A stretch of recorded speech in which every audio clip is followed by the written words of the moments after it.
Good evening, ladies and gentlemen, and welcome to Melching Field in DeLand, Florida, for Game 2 of the 2019 Florida League Championship Series. As tonight, the Winter Park Diamond Dogs look for championship number 5 in franchise history, while the DeLand Suns look to keep their hopes of a repeat alive and force Game 3 tomorrow night in Sanford. Good evening, everyone. I'm Ryan Murphy, joined by Bryce Kuhn, as Game 2 of the Florida League Championship Series is underway with an 87-mile-an-hour fastball from Brady Chobin in the zone for a strike, 0-1. Ryan, we're going to see the Dogs and the Suns battle it out once again as the next pitch is bunted right side foul. We talked about it yesterday, the importance of that Game 1 victory. Now the Dogs can rest knowing they at least have one to work with, but they'd love to get it done. But it's a hostile environment, a tough place to win here in Melching Field. The rematch of the 2018 Florida League Championship Series went 3 games last year as the first batter will ground out. McNamara's throw to first is in time, and Jason Foytno is put down for out number 1. Winter Park's lineup goes Foytno, Reedy, Beeker, Cabrera, Meehan, Hebel, LaMarche, Carinci, and Matero. Last year, it was the Suns that won Game 1. The Dogs took Game 2 at Bishop Moore High School, and the Suns came back here to win it in Game 3. We'll see whether it's a sweep for Winter Park or whether the DeLand Suns can send it back to a Game 3 as Brady Chobin's first pitch is high and tight for a ball. It's 1-0 on Luke Reedy. And the lineup's going to look a little bit different, like Ryan said when he went through it. LaMarche going to get the start at third with the injury to Adarius Myers last night as that one's catches the outside corner as it's 1-1. Foyno now the leadoff man, and he hasn't been a leadoff in about a month. So you saw right there he grounded out to second, and the Dogs will try to strike first in a game where they struggled offensively last time. As the count's now 1-2 to Luke Reedy. They were finally able to break out and win it 4-1, but it was a pitcher's duel up until about the 5th inning. 0-2 pitch, or 1-2 pitch a little bit upstairs for a ball. It's 2-2. Winter Park also looking to decide who the MVP of this series is. Right now, the leader in the clubhouse, probably Luis Cabrera. He was 2 for 3 with an RBI yesterday as the 2-2 pitch is out of the zone. 3 balls and 2 strikes. Colson Hebel had 2 hits yesterday as well. Cameron Meehan had an RBI, so those are the guys that have pole position in the race for MVP. The Suns will try to force Game 3 and put themselves in that position tonight as that 3-2 pitch fouled off by Reedy, and we do it again to the 2-hole hitter in Luke Reedy.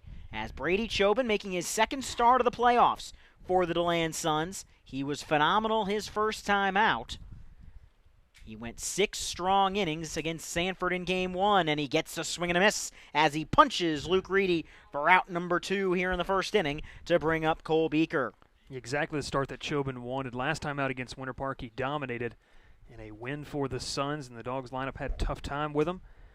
And if it's any indication right here, it might be off to a similar start here, going through the first 2 batters with ease. Chobin against the Sanford River Rats, 6 innings, 5 hits, 1 run it was earned, 7 strikeouts, and 3 walks. As Chobin's first pitch misses the zone for a ball, 1-0 to the first baseman, Cole Beeker.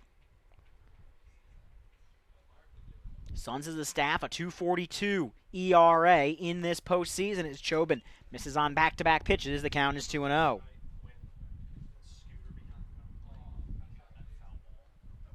Two balls, no strikes, the count from Brady Chobin. The 2-0 pitch from the Marshall right-hander is low and inside. Beeker able to check his swing, and the count is 3-0. And Beeker's a guy that could benefit from a walk right here. He's been struggling. He's 0 for 8 in this postseason for Winter Park, kind of struggled to end the regular season as well, so he just needs to see himself get on base to boost that confidence. The 3-0 pitch from Chobin will catch the outside corner to keep the at-bat alive. 3 balls and a strike on Cole Beeker. Luis Cabrera stands in the on-deck circle as the 3-1 from Chobin is a bouncing ball to first. Joe Burke has it, and that's the way Brady Chobin will start the ball game. A 1-2-3 inning worked by Chobin as we go to the bottom of the first inning in Game 2 of the Florida League Championship Series. It's DeLand nothing, Winter Park nothing, as you're watching the Florida League Championship Series on YouTube.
The DeLand Suns will send McNamara, Fornari, and Townsend to the plate against Stephen Swift, the starter for the Winter Park Diamond Dogs, who will look to nail down a championship for the Dogs. But his first pitch, 84 miles an hour, high and outside. It's 1-0 to Joe McNamara.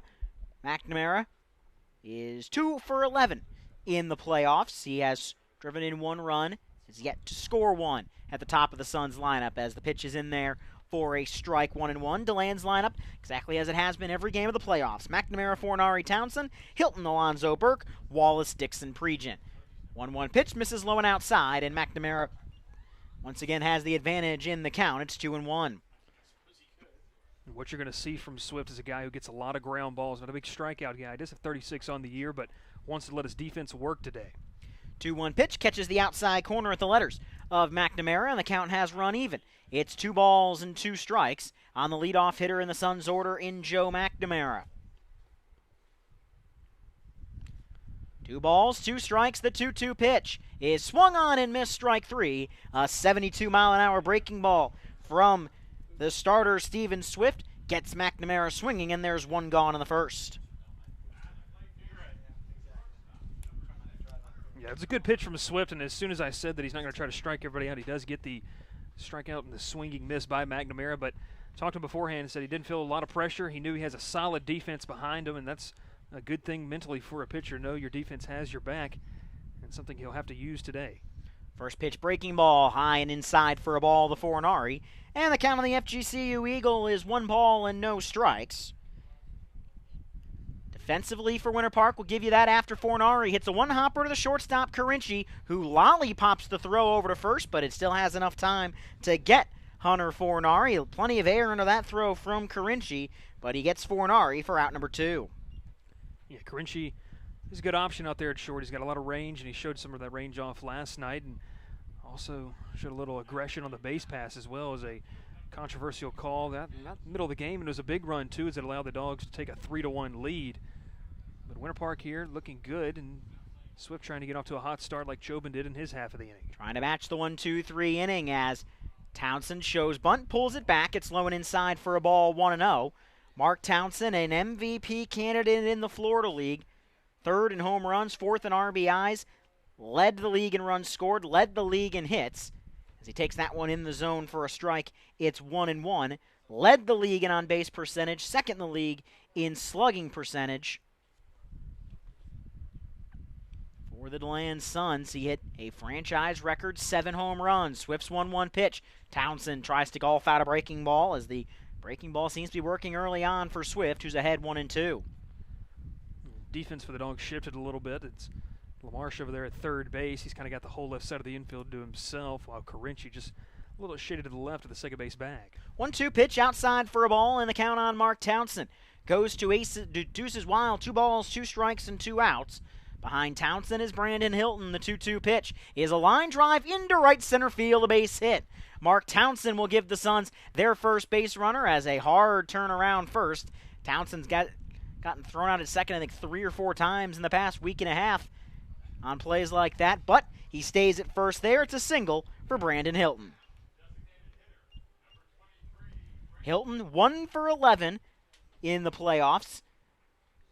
6 strikeouts in that time, as 1 hit, a single. Trying to get off the schneid here in a big way if he can find a gap here in the first inning, as Winter Park going to play the lefty shift, but less pronounced than it was last night. As the first pitch to Brandon Hilton, high and outside on an 86-mile-an-hour fastball, starts the count on the Stetson Hatter, 1 ball and no strikes. Yeah, last night, like Ryan was talking about, they had a big shift on the big left-handed batter in Hilton. But right now, Colson Heppel's a little bit shaded towards the first base bag, so there's a big gap up the middle if Hilton can find it. Bounced in for a ball, 2 balls and no strikes on Brandon Hilton. Alan Alonzo in the on-deck circle.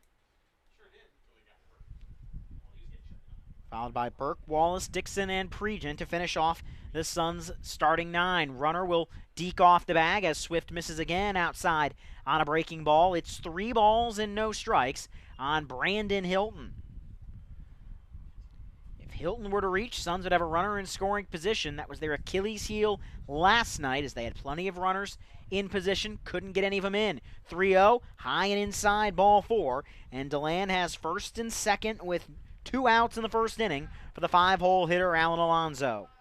Last time Swift faced DeLand, he struggled with his command as he had issued 3 walks in an inning and 2/3. That was a 3-0 loss to the Suns, and a game that he featured against Brady Chobin. Chobin, like I said, pitched wonderfully in that one, and be something that Swift is going to have to maintain. Like I said, he's got a good defense behind him, but you got to let him work. Can't issue free passes.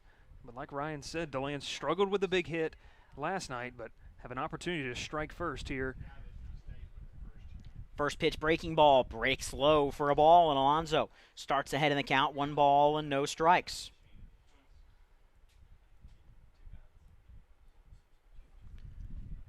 Townsend runs well on second. Hilton stands on first, the 1-0 pitch. Big swing by Alan Alonso is just fouled off down the left side, and the count runs even, 1 ball and 1 strike.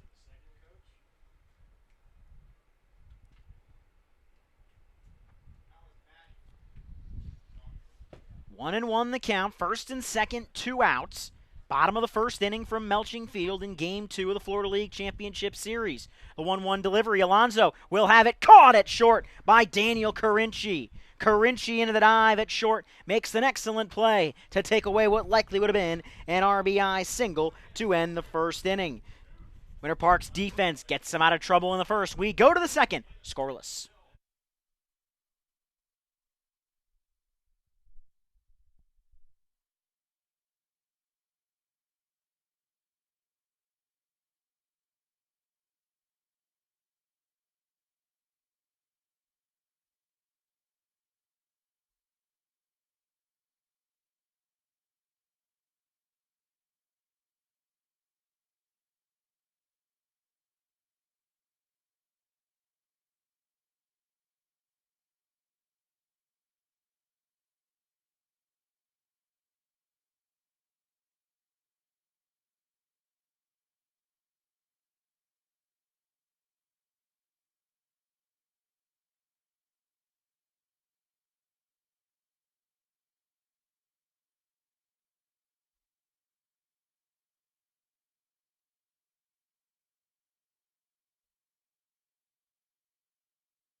Top half of inning number 2, it'll be Cabrera, Meehan, and Hebel. That hit against Brady Chobin. We are scoreless in the top of the second inning from Melching Field in DeLand.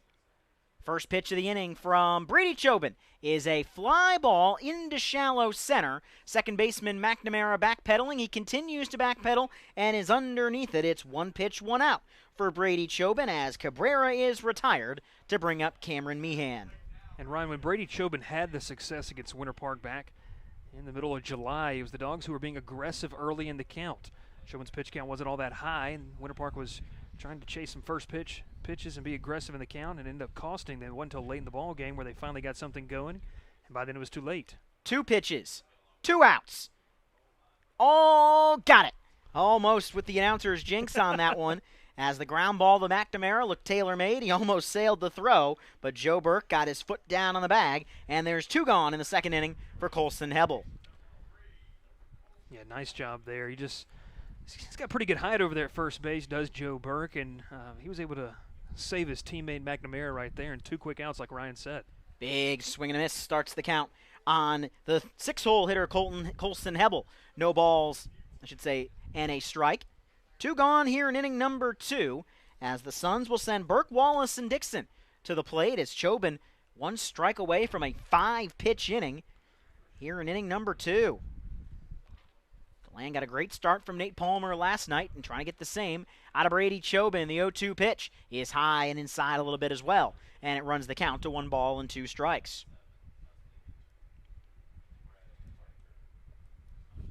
The 1-2 pitch is a ground ball to the second baseman. Won't jinx it this time, but now you can call him out.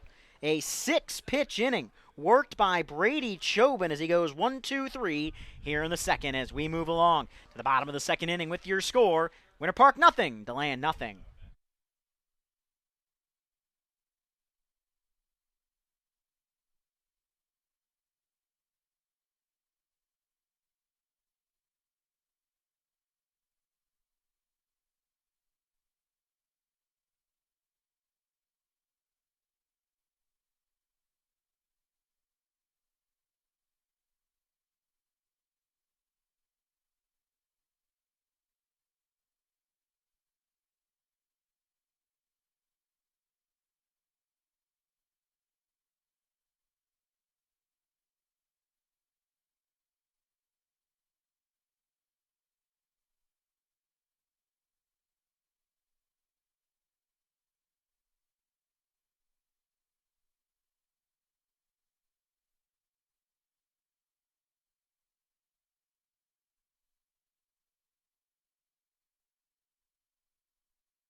Bottom half of inning number 2, Burke, Wallace, and Dixon to hit for the DeLand Suns as through an inning and a half, we are scoreless here at Melching Field. First pitch breaking ball misses low to Joe Burke. It's 1 ball and no strikes from Steven Swift to Joe Burke.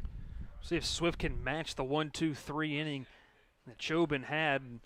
He's already 2 pitches in as that one stays high. Obviously, Chobin had the 6-pitch inning, and it's going to be something to keep an eye on, too, as DeLand's going to be able to try to keep his pitch count down.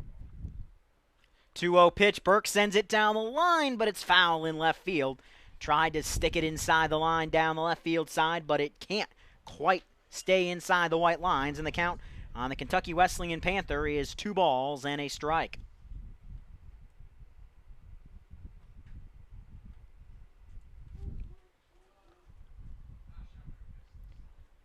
Two and 1 is the count on Joe Burke.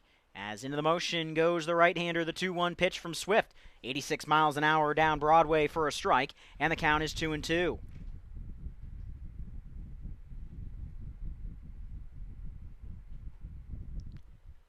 Two pitch to Joe Burke, misses the zone for a ball, and the count is full on the Kentucky Wesleyan Panther, 3 balls and 2 strikes. The payoff pitch is a ground ball just foul down the third base side, and we'll do it again.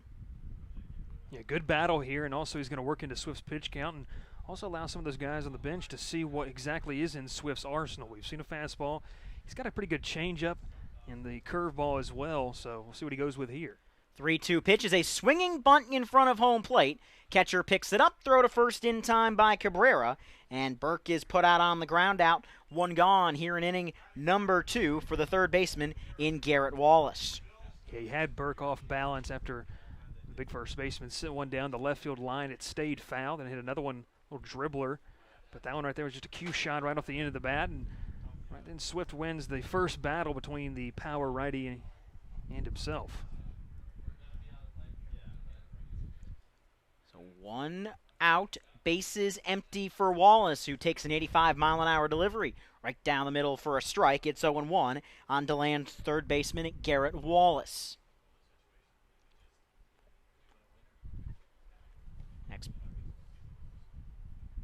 Next pitch to Wallace, misses the zone for a ball. Ace is wild, 1-1. Swift works quickly as the Suns appear to be ahead of what he's throwing, as everything they are fouling off, they're fouling off down the third base side from right-handed hitters as the count on Wallace moves to 1-2.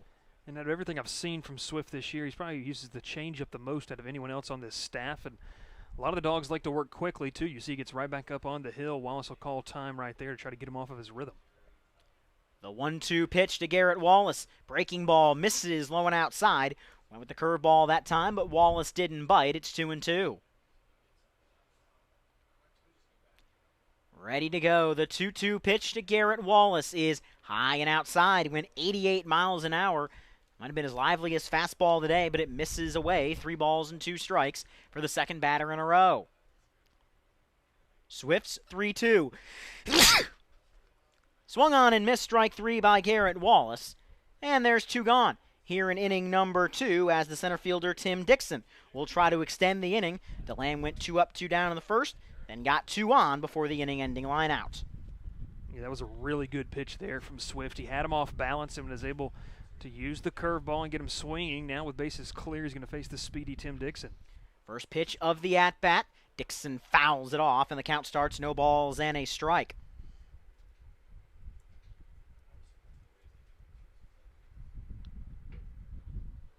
The 0-1 delivery. Dixon takes that one below the knees for a ball. As the count on Dixon is even, it's 1 ball and 1 strike.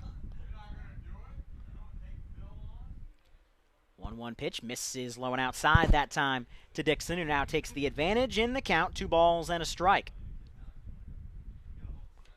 The 2-1 pitch to Tim Dixon is a high pop fly on the left side. Sun a factor for the Dogs, but underneath it to make the play is Luis Lamarche, and it's a 1-2-3 inning to match what Chobin did. We go to the top of the third inning from DeLand. Winter Park and DeLand, scoreless.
It'll be 7-8-9 for the Winter Park Diamond Dogs. In the top of inning number 3 is Brady Chobin. Throws a first pitch strike on the outside corner, 88 miles an hour. Starts the count on Lamarche, no balls and a strike. Scoreless top of the third inning from Melching Field as the 0-1 is a fly ball hit well into center field. Racing back is Timmy Dixon at cap height. He reaches up to make the play, and the Suns continue to get a good start out of Brady Chobin as there's 1 gone here in the third for Daniel Carinci. Not a bad swing there from Lamarche, who hasn't played in a week. I'll tell you one thing, that ball would fly out of most parks, but this park right here plays so big. 403 dead center, 375 to left and right center, and 335 down the corners. First pitch of the at-bat misses inside for a ball, 1-0. Chobin works quickly and throws the 1-0 pitch low and outside for a ball. It's 2-0.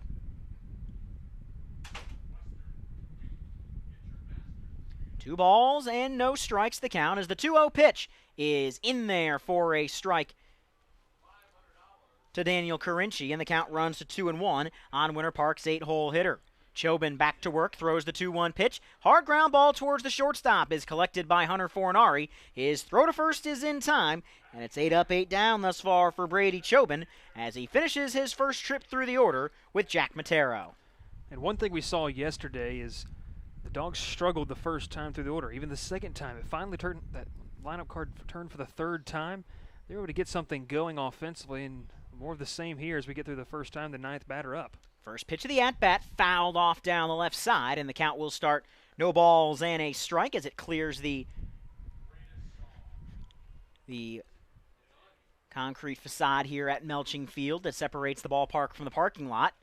Count starts no balls and a strike. Chobin's 0-1 delivery is in there for a strike, and Chobin has gotten ahead of Matero 0-2. The 0-2 pitch from Chobin tries to paint the outside corner. The Suns' infield started moving, but they won't get the call. It's 1 ball and 2 strikes. Yeah, the whole infield started to shift over and jog towards, but it had to be another one. That one they'll get as it paints the outside corner, strike 3. Brady Chobin gets his second strikeout of inning number 3. He gets second strikeout of the game to finish off the third inning. We go to the bottom of the third. This game remains scoreless.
First pitch of the third inning is a fly ball into center field.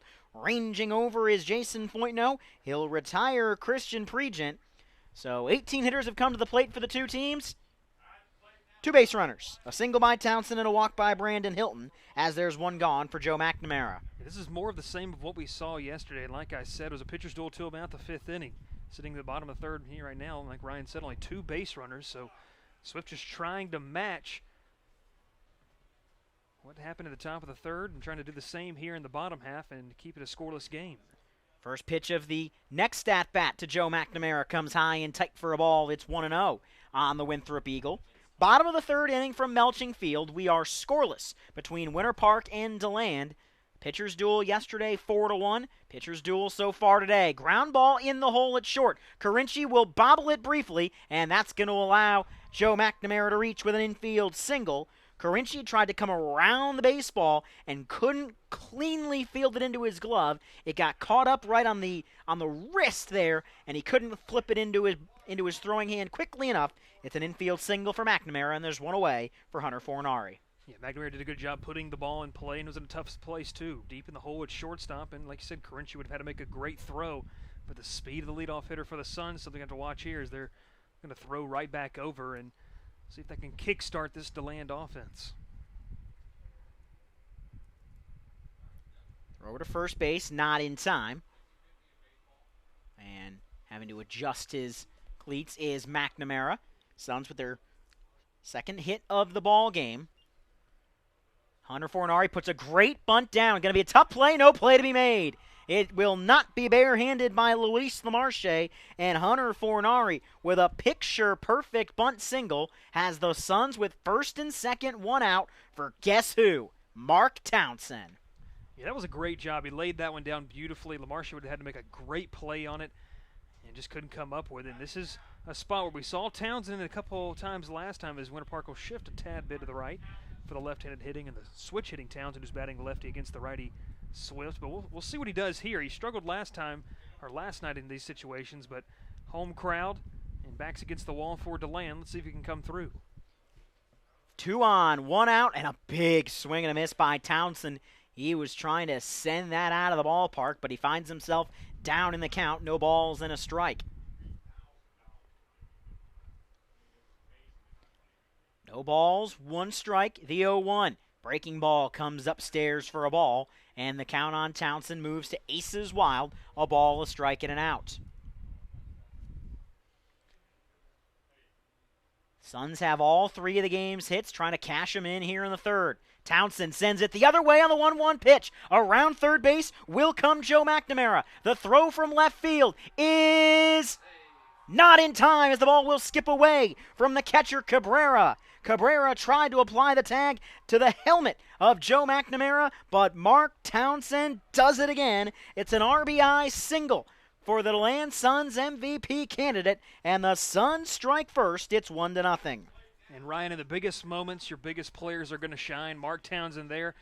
It wasn't probably the hardest hit baseball as he just fisted that one over the left side over third baseman Lamarche's head, but it gets the job done. And maybe that's what DeLand needed. Now, still with only 1 gone and 2 runners in scoring position, you got to think maybe a ground ball, hard-hit ground ball in the middle can get you at least 1 more and a big insurance run. Be a great time for Brandon Hilton to break out of a 1-for-11 playoff slump if he can shoot one through the right side and give the Suns another run. The first pitch to Hilton bounces in for a ball. It's 1-0. Behind Hilton, it's Alan Alonso. Alonso tattooed a baseball. His first time up, but a diving catch by Carinci took it away. The 1-0 pitch is a fly ball to deep center field. Jason Foytno will backpedal and make the catch, but that's going to be enough. In to score from third is Hunter Fornari. Up to third base goes Mark Townsend, and the Suns have a pair here in the third. It's 2-0 DeLand on the sac fly to center by Brandon Hilton. Yeah, great job there. Just ABC baseball from Hilton. Knew exactly what he had to do. Got a pitch to drive, and it was deep into center field. Just shy of the warning track out there. And Jason Foytno does have a good arm, but when you hit a ball that far, 380, 390 feet, got to feel pretty good about that. And now still another big insurance run with the Suns already leading it 2-0, only 90 feet away.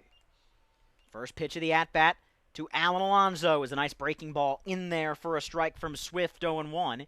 2-0 DeLand, bottom of the third inning from Melching Field in DeLand. Suns trying to force a Game 3 tomorrow night in Sanford as the 0-1 pitch is a high pop-up by Alan Alonso. On the right side, back is Colson Hebel. He will make the catch above his head, and the inning is over. But the Suns strike first. An RBI single by Mark Townsend. A sacrifice fly by Brandon Hilton. We've played 3 from Melching Field. It's Suns 2, Dawgs nothing, as you're watching the Florida League Championship Series on YouTube.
First pitch of the inning is a ground ball to the shortstop. 10 up, 10 down for Brady Chobin, as he has been phenomenal thus far. 0.0 grounds out, and there's one away here in the top of the fourth inning to bring up the two-hole hitter in Luke Reedy. See, now Chobin's going to be working with a 2-run lead, which just I think gives a lot of confidence for the big right-hander now. He knows he's got some room to work with, and like I said, he shut down this Dawgs lineup to this point, and going to try and probably continue that effort. First pitch of the at-bat from Chobin. Misses low and outside for a ball, 1-0. For Brady Chobin, 10 up, 10 down, 2 strikeouts to his name today as the 1-0 pitch from the Marshall product misses low and inside. It's 2 balls and no strikes. For Winter Park, you're going to have to be patient. You got to find something to get Chobin off of his balance and the rhythm that he has been in so far. 2-0 upstairs for a ball, 3 balls and no strikes from Brady Chobin. Suns lead it 2-0 on a Stetson connection. RBI single from Mark Townsend, sacrifice fly from Brandon Hilton. The 3-0 pitch comes from Chobin. It is in there at the letters for a strike. Chobin keeps the at-bat alive. It's 3-1. Luke Reedy, a good fastball hitter, and he's probably going to get another one right here. The 3-1 pitch from Chobin is a fastball, and it's going to be mishandled by Garrett Wallace. Safe at first base is Luke Reedy. And that's going to be an E6 that puts Reedy aboard to bring up Cole Beaker. Maybe that's a sign of life here for Winter Park. We saw that last night. Wallace has been a pretty sure defender at third base for DeLand and struggled with a couple last night, but he also made some fantastic plays as well. But the Dawgs finally get their first base runner of the game, and we'll see if they can make something happen. That is Cole Beaker, steps to the plate, and the Suns are going to shift on him. Wallace tried to just play that one off his side as the first pitch misses low for a ball from Chobin, 1-0 to Cole Beaker. Luis Cabrera scheduled to follow. Chobin has been efficient as well. 3 1/3 innings, he's thrown 38 pitches. The 1-0 pitch from Chobin misses low and inside again, and the count is 2-0.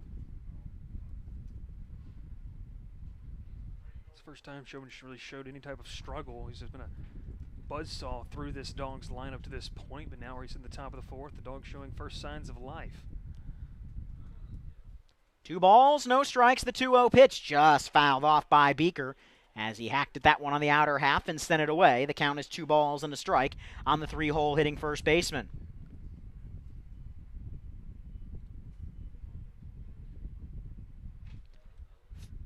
Two balls and a strike on the 3-hole hitter in Beaker. Short lead off of first for Reedy. The 2-1 pitch high and outside for ball 3, and the count on Cole Beaker moves to 3-1. Good eye there from Beaker, and Chobin's got a good fastball. You got to sit fastball here if you're Beaker. 3-1 to Reedy. He got one, and Beaker a good fastball hitter as well. Looks like we're looking for the heat. 3-1 pitch is a high fly ball into left. Townsend battling the sun, but he's there to make the catch. Halfway down the line and returning goes Reedy. Beaker put out for out number 2 to bring up the cleanup hitter in Luis Cabrera.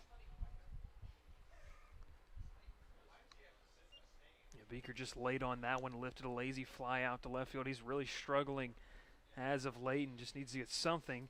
Did the confidence. We'll see if Cabrera can pick his teammate up. Like Ryan said as we kicked this one off, Cabrera's arguably been the best player in this championship series after game 1. His performance there, he did a pretty good job, and he'll try to continue that effort with two outs and a runner on first.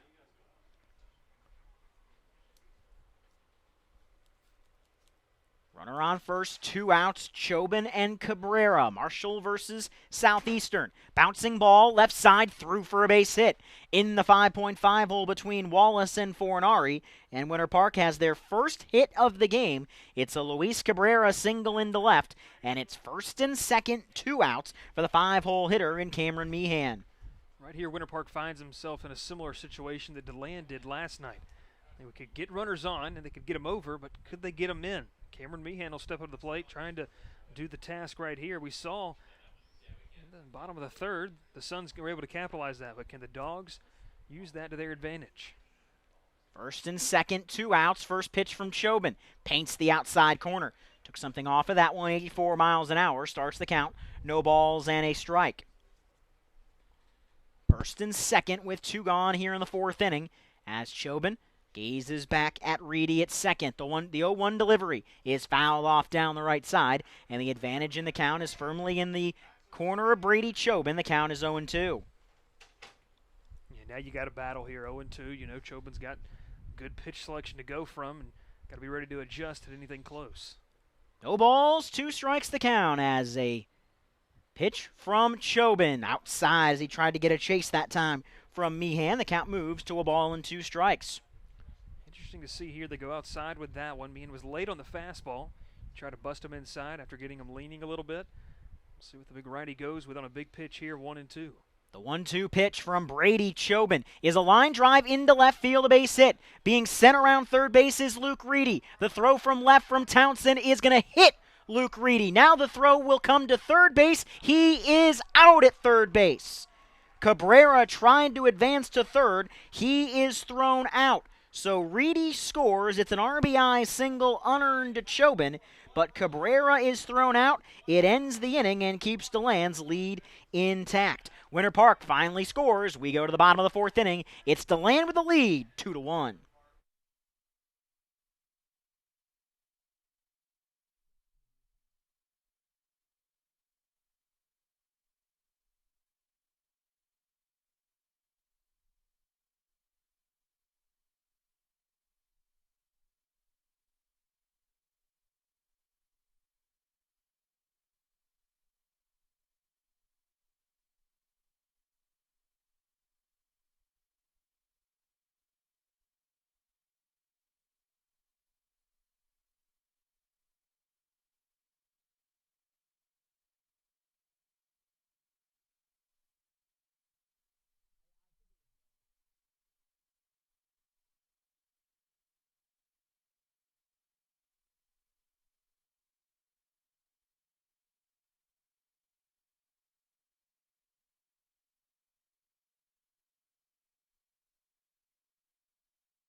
Bottom of the 4th inning, Suns will look to re-extend the lead, and Joe Burke stays absolutely smoking hot as he will round first, and he will stay there.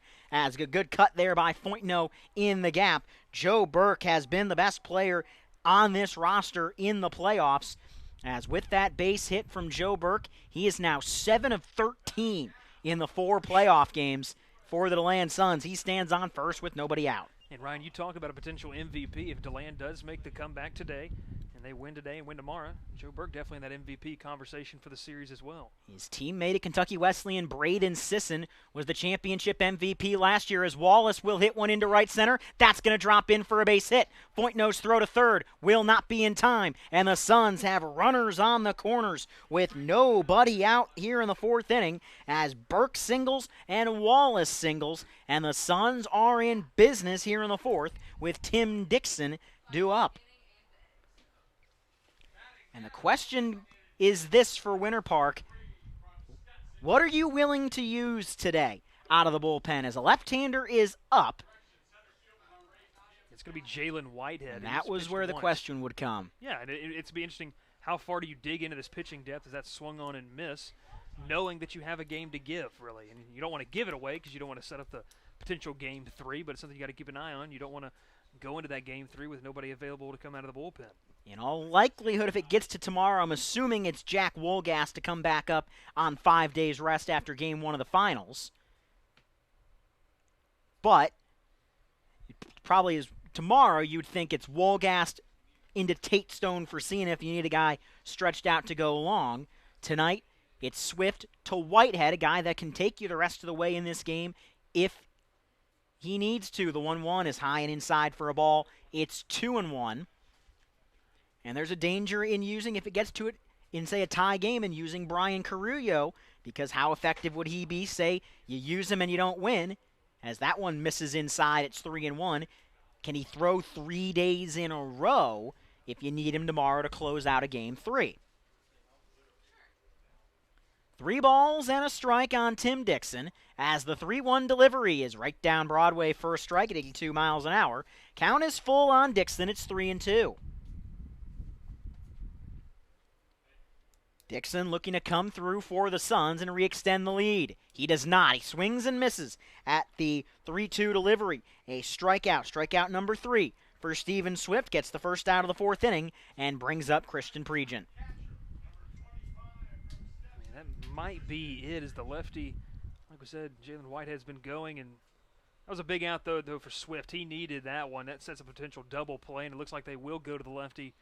Whitehead, I think he might have signaled down there, but Swift, yeah, he was good the first couple innings, and it worked into some trouble in the 3rd inning, and DeLand was able to come through with 2 runs, but now he finds himself with the runners 1st and 3rd, and that's going to be the end of the day for the righty. Steven Swift will not be the winning pitcher in the championship game.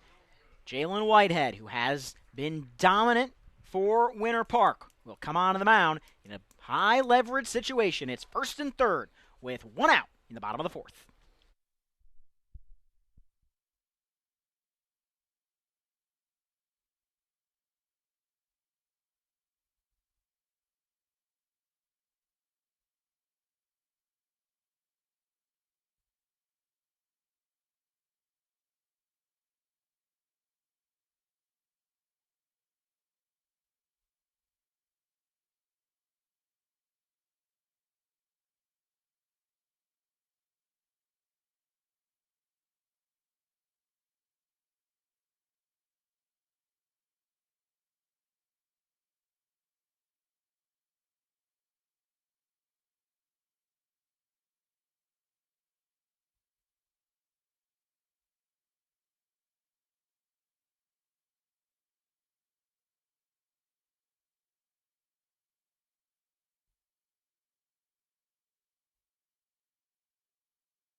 Jalen Whitehead will have to get the Winter Park Diamond Dogs out of trouble in the bottom of the 4th inning with the Suns leading 2-1.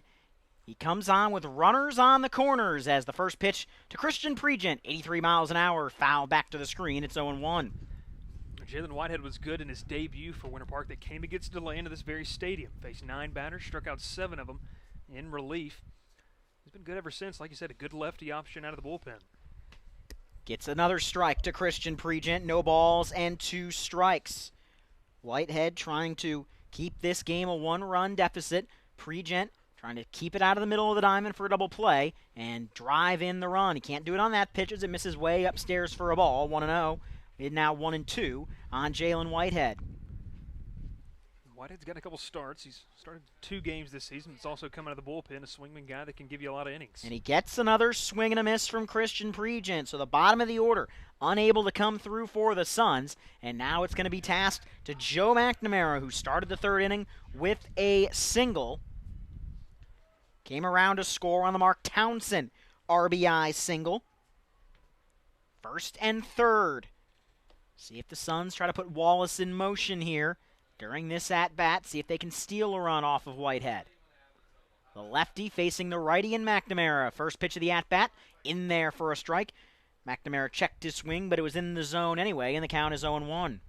This would be a big win here if the Dogs can get out of this jam, only trailing by 1. Obviously, with Burke and Wallace getting on to begin the inning, trying to get that 3rd and final out. The 0-1 pitch can't paint the outside corner, and the count on the leadoff hitter in the DeLand order in Joe McNamara is 1-1 as the Winthrop Eagle hitting for the 3rd time in 4 innings. The Suns have 6 hits in just under 4 innings, all against Steven Swift. Whitehead's 1-1 pitch fouled back to the screen by McNamara, and the count moves to 1-2. We'll see with runners at the corners here what they elect to do. Well, he said ball and 2 strikes. Good hitter at the plate in McNamara, and a chance for DeLand if they can get one in the grass out there in the outfield to extend the lead 3-1, but Whitehead trying to negate that. Pickoff throw to first, not in time to get the returning runner in Garrett Wallace. Top of the 5th inning for the Dogs. It'll be Hebel, LaMarche, and Carinci. From the stretch comes the left-hander. The 1-2 delivery is upstairs trying to get a chase from the leadoff hitting McNamara, unable to do so, and deuces are wild. 2 balls, 2 strikes, and 2 outs. Your big pitch here, you don't want to run it full because you're going to have to give him something to hit. You don't want to load the bases for Hunter Fornari with Townsend, who would be on deck. You want to get the out right here. The 2-2 pitch from Whitehead got him swinging, strike 3. The Suns get runners on the corners, but then Swift and Whitehead strike out the side from there. We go to the top of the 5th inning. From Melching Field and DeLand, the Suns maintain the lead, hanging on 2-1.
The first pitch of the top of the 5th inning is in the zone for a strike to the 6-hole hitter Colson Hebel.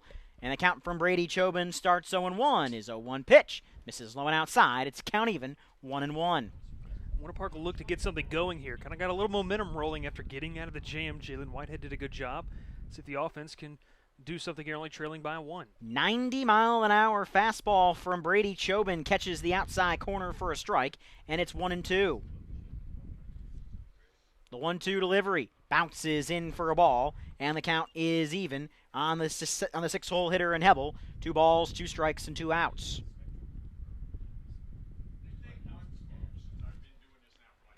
The 2-2 pitch from Brady Chobin is a ground ball back at the middle. Going to be a tough play for Fornari charging. His throw is in time, though, as the FGCU Eagle makes an excellent play to get the first out of the 5th inning. And there's 1 gone here in inning number 5 for Luis LaMarche. Yeah, Fornari did a good job. He gathered that ball in, but also had to get rid of it quickly. Flipped it over to the first baseman, Burke, and that's a big first out for the righty Chobin, who kind of showed a little bit of signs of vulnerability in the top of the 4th inning, but looking to get back to the same effort that we saw in the game's first 3 innings.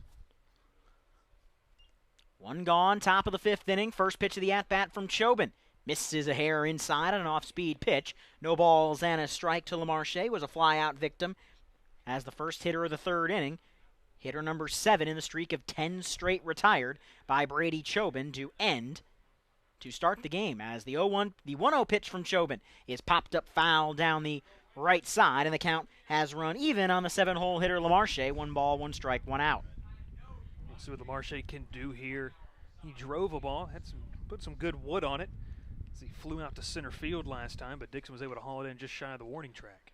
1-1 pitch, high and outside for a ball to LaMarche. 2 balls and a strike. Suns lead it 2-1. They've out-hit the Diamond Dogs 6-2. The Suns have committed the game's only error. Line drive just past the dive of Hunter Fornari. Went into the full extension and just needed to have a little bit longer wingspan to bring that one in. LaMarche has a 1-out single. The tying run is aboard here in the 5th for Daniel Carinci. We talked yesterday, Ryan, about how baseball is a game of inches. A couple plays here or there would change the outcome. That right there, it's just a little bit to the left. It's 2 gone. Base is clear for Carinci now. With the tying run, that's going to bring Carinci up, who is the go-ahead. We'll try to move him over with 1 gone. 1 away, 1 on. Suns would love to turn 2 and get out of the inning as the first pitch misses low and outside for a ball. To Daniel Carinci, it's 1 ball and no strikes.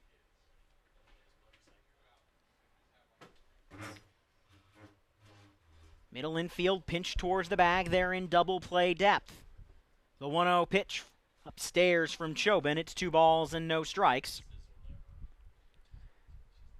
We've seen Carinci a couple times this season sit back on an off-speed pitch and drive it opposite field. But he also has the ability to turn on a fastball. He's driven a couple balls left field. If he can get a hold of one here, put it in a gap, might have a tie ball game. 2 balls, no strikes. The 2-0 from Chobin puts that one down the middle for a strike on an 89-mile-an-hour fastball. The count is 2-1. Yeah, 2-0, you got to be expecting fastball right there because you don't want to fall behind him 3-1 and put that tying run in scoring position. But Carinci still in the driver's seat here with a favorable 2-1 count. The 2-1 coming from Chobin. He'll twist and throw over to first base. Back in time is LaMarche.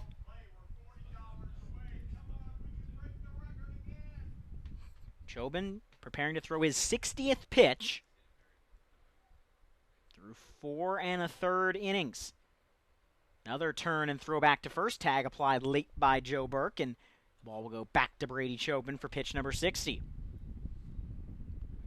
Marche, not a guy that runs very often, but he really didn't have a big lead over there, but I'd be surprised to see the Dogs send him here, but Chobin keeping an eye on him.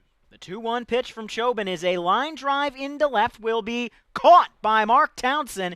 He made a late break. It looked like he was willing to let that ball fall and then realized he was going to get to him. He goes down to his knees to make the catch, and Carinci is put out for out number 2 to bring up the 9-hole hitter in Jack Matero. Yeah, credit to Mark Townsend right there. That's a tough play. You got the sun in your eyes, a sinking line drive off the bat of Carinci, and it was a pretty hard hit as well, but he gathers that one. That's a big out number 2. That would have been first and second with Matero up, but now just a runner at first, and Matero try to flip the lineup card over here. Love to see him get on and see Jason Foyndo and Luke Reedy get a chance this inning.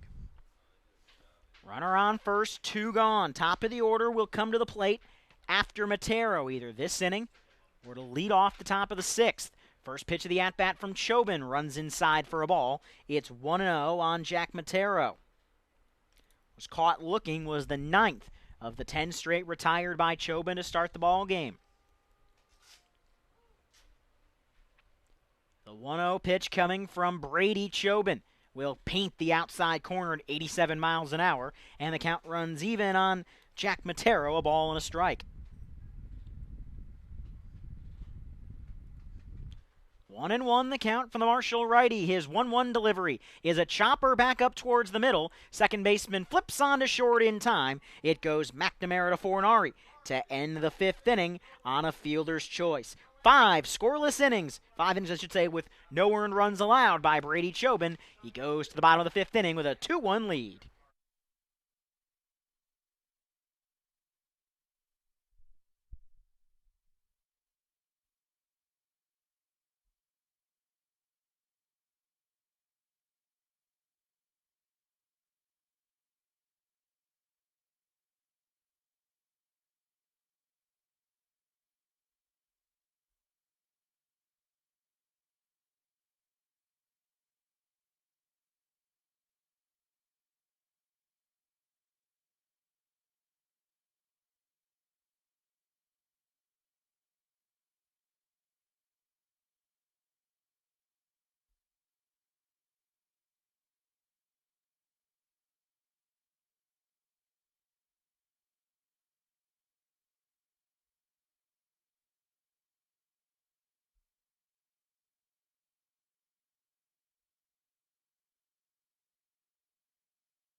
Bottom half of inning number 5 is the first pitch to Hunter Fornari.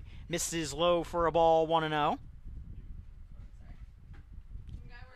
Suns lead it 2-1 as the first pitch was a ball. That one is hit sky high in a shallow left field. Left fielder Reedy will make the catch at cap height. Hunter Fornari is retired, and for the Winter Park Diamond Dogs a victory. They get to face Mark Townsend with nobody on. Yeah, good out there. Whitehead's been very good. 2 strikeouts. And he gets the fly out there. The Dogs really need him to try to bridge the gap to those late inning relievers. Ryan mentioned Brian Carullo. No, Jordan DeLucia out of Bethune-Cookman would also be an option. They don't want to exhaust Carullo for a potential game 3, but Whitehead's it's his game right now. First pitch to Townsend, fouled off down the right-hand side as the count will start at no balls and a strike on the Stetson Hatter, who's 2 for 2 today.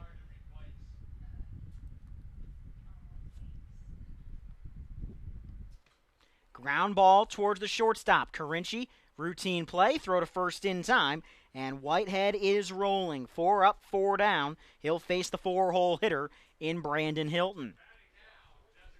Yeah, Whitehead's been very good against DeLand. I mentioned last time he faced this Suns team, was at this ballpark, and he faced 9 batters, struck out 7 of them. Off to a really good start now, and now he'll have we'll call it a favorable lefty-lefty matchup against the big designated hitter Brandon Hilton. Trying to get that final out, and the Dogs will shift it over to the right side a little bit. First pitch of the at-bat in there for a strike. No balls and a strike to count on Brandon Hilton, who has not had an official at-bat today. He walked in the first and hit what right now is the decisive sacrifice fly in the 3rd. I just really liked that at-bat. Hilton, the approach he took to the plate, just trying to drive a ball, and it worked out for him. And like you said, Ryan, it's the deciding factor in this 2-1 game. Breaking ball misses low and outside, and Hilton takes the advantage in the count. 2 balls and a strike. Should Hilton reach, it would be Alan Alonso, who's 0 for 2 today, in the on-deck circle, trying to drive him in. 2 balls and a strike, lefty on lefty, as Whitehead's 2-1 delivery is a chopper foul down the first base side. Nice barehand play made by one of the Diamond Dogs before it could get into the corner, and it's deuces wild on Hilton. 2 balls, 2 strikes, 2 outs. The 2-2 pitch coming to Brandon Hilton. Low and inside for a ball, and the count has filled from Whitehead to Hilton, 3 balls and 2 strikes.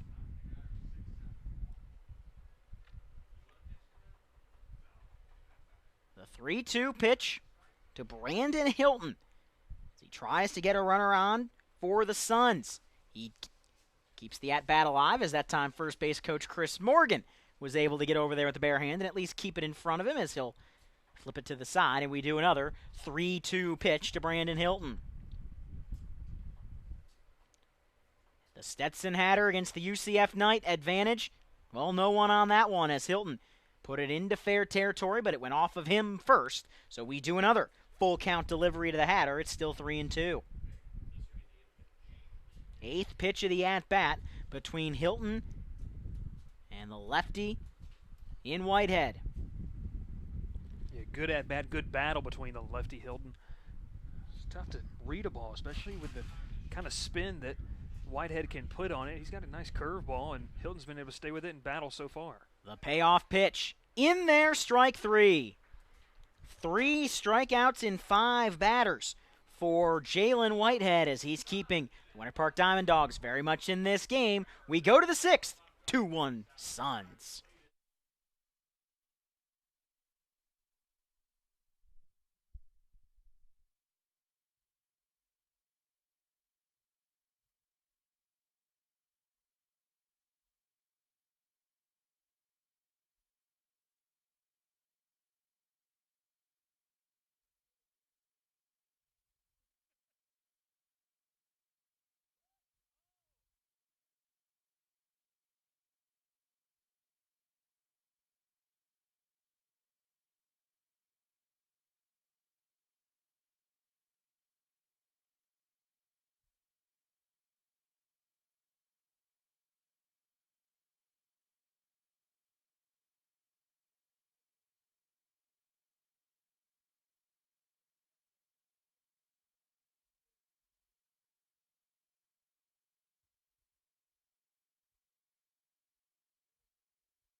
Top of the 6th, top of the order for the Winter Park Diamond Dogs.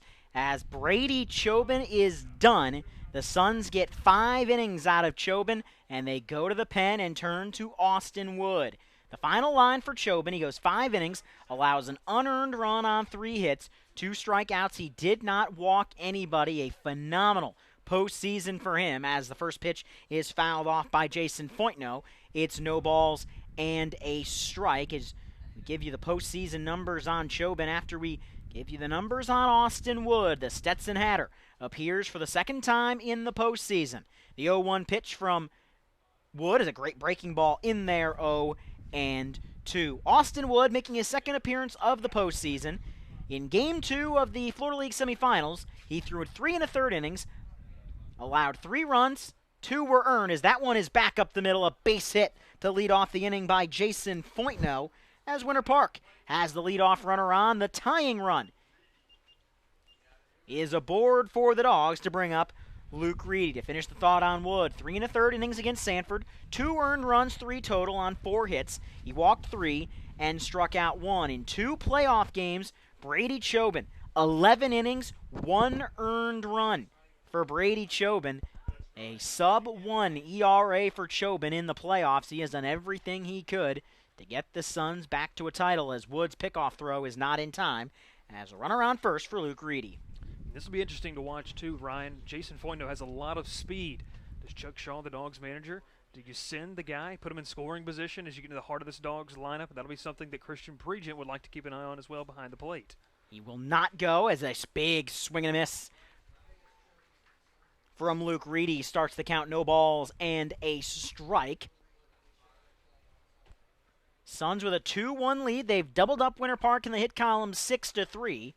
The Suns committed the only error it cost them. Reedy reached on an error and came around to score on the Cam Meehan single. That looked like an attempted pitch out from the Suns that the umpire called it a ball, but that might have been a strike on a pitch out, as Pregent slid over to his right to try to make the throw, and the ball came back almost over the plate, as the 1-1 will not come yet. A pickoff throw to first is not in time.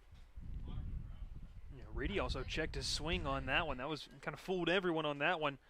But Austin Wood's been very good. He's been very good against Winter Park. He pitched 2 innings on July 22nd, recording the save and striking out 3, and the Dogs knew they were probably going to have to face Wood in this championship series. He's a tough righty. Runner goes. The 1-1 pitch is low for a ball. Pregent's throw is not in time. Winter Park has the tying run in scoring position with nobody out here in the 6th inning against Austin Wood, and a 2-1 count against Luke Reedy. We talked about Mark Townsend. He came up big. Big players come up in big-time situations. If you're Luke Reedy right here, as Ryan mentioned, maybe a potential MVP candidate, you don't have to hit one to the gap. One to the right side. There's a big gap over there. Just move him over at the least. Might be able to knock in the speedy Foytno, but you have a job to do here, and a favorable count, 2-1. 2 balls and a strike from Wood to Reedy. Stetson Hatter comes set near his chin and deals the 2-1 breaking ball. Misses inside. It gets away from Pregent. Pregent's throw to third. Got him! A late break by Foytno, and Christian Pregent, the incoming freshman, throws out Foytno. And there's a runner gone, and now 1 out. Yeah, Foytno goes as soon as that ball gets past Pregent. He's probably safe, but a great throw and even a better tag by Wallace. Throw was a tad bit high. Able to slap it down on Foytno, and that right there is a tough pill to swallow for Winter Park. Now the base is empty. Second guy thrown out on the base paths today, as the 3-1 is a ground ball to short. Bobbled briefly by Fornari, but he's able to hustle, and Joe Burke with an outstanding stretch at first base to retire Luke Reedy. So after it was a 3-1 count, runner on second, nobody out, the bases are empty with 2 outs for Cole Beaker. Like you said and like Ryan said, that's absolutely a killer right there for the Dogs. Rally, second base running mistake of the game for Winter Park, and has cost them, as Cole Beaker will now step to the plate with bases clear instead of a potential RBI opportunity. First pitch from Wood, fouled off down the left side. Suns give it a look, but it's out of play. It starts no balls and a strike on Cole Beaker. It'll be Alonzo, Burke, and Wallace in the 6th inning for the Suns.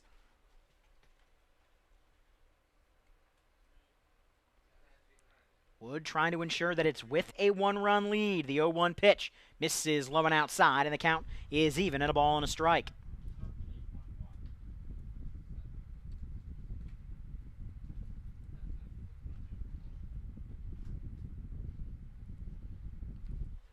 The 1-1 pitch comes low and inside for a ball to Beaker. 2 balls and a strike. On the 3-hole hitter in the Winter Park lineup, Suns lead it 2-1. Top of the 6th inning from Melching Field. A shrug of the shoulders from Wood. The Righty from Stetson ready to go. His 2-1 delivery will catch the outside corner for a strike, and it's deuces wild. 2 balls, 2 strikes, and 2 outs. Right here, 2-2. Beaker's got to protect against anything close. You can't be picky with 2 strikes and a good pitcher on the mound in Wood who could make you look bad with off speed. 2 balls, 2 strikes, and 2 outs. The 2-2 pitch from Wood just tapped foul by Beaker to keep the at-bat alive. It remains deuces wild at 2 balls, 2 strikes, and 2 outs.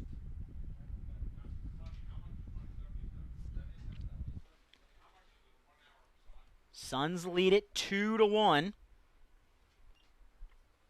As the 2-2 pitch from Austin Wood is a line drive deep down the left field side, but it tails foul towards the VFW hall, and we do another 2-2 delivery from Austin Wood to Cole Beaker.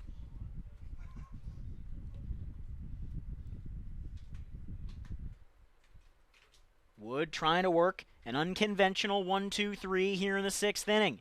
Can't do it on that pitch, misses low and outside, and the count is full on Cole Beaker, 3-2. 8th pitch of the at-bat forthcoming from Austin Wood to Cole Beaker. Beaker trying to put the tying run back aboard for Luis Cabrera. The 3-2 is a line drive into left field, a base hit. If Foytno doesn't get thrown out, he may have scored on that single, as Beaker is aboard with 2 away, the 5th hit of the game for Winter Park. Brings up the 4-hole hitting catcher in Luis Cabrera. Yeah, it really hurts there for the Dogs. The second time Beaker's come up and going for a base running mistake, the Dogs would have a potential another run on the board. Instead, like Ryan said, it's 2-1. We'll see what Luis Cabrera can do here. He's been a guy the Dogs have had to turn to time and time again when the offense is a tad bit sluggish, and they have been today against a very good pitching performance by the DeLand Suns. And it'll be a tough righty-on-righty matchup, though, as Cabrera's going to face Austin Wood. Cabrera trying to give Winter Park a lead if he can shoot a gap, or give Cam Meehan the chance for his 2nd hit of the game. 2-1 ball game, top of the 6th inning at Melching Field, Game 2 of the Florida League Finals. Dogs win the title with a win. Suns force Game 3 with a win. First pitch breaking ball misses low and inside, and the count on Luis Cabrera starts 1-0. Cabrera's a guy that welcomes the pressure, and this is a big at-bat here as we are in the top of the 6th inning. Not a lot of baseball left to be played. Dogs got to take advantage of any opportunity they can with a runner at first and 2 gone. The 1-0 pitch from Austin Wood, low and outside for a ball, and the count now 2 balls and no strikes on Luis Cabrera. Cabrera 5 for 7 coming in today in the playoffs. It's good for a 7.14 average. Does have a home run and 3 RBIs. Would love a big fly here, but like Ryan said, if you can find a gap, Dogs might be able to tie it. 2-0 the count from Wood. Wood's 2-0 delivery, low and outside again. It's 3 balls and no strikes. As Wood laboring here in the inning. 2 of 3 have reached, and he's on the verge of 3 of 4 as he's thrown 19 pitches, 10 strikes, 9 balls.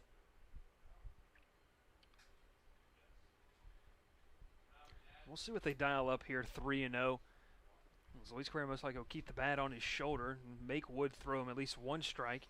With Cam Meehan at the plate, he had the RBI single back in the 4th inning and some speed. A walk here would put Beaker in scoring position and be a favorable situation. 3 balls, no strikes, the 3-0 from Wood. Low ball 4, so the tying run will stand on second for Winter Park. The go-ahead run will stand on first. Cam Meehan will come to the plate. He's 1 for 2 on the day. A ground out in the 2nd and a single in the 4th as Rick Hall will come out and talk things over with Austin Wood, who take a quick break.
The mound meeting is over, and the first pitch from Austin Wood is fouled off to begin the at-bat to Cam Meehan. No balls and a strike.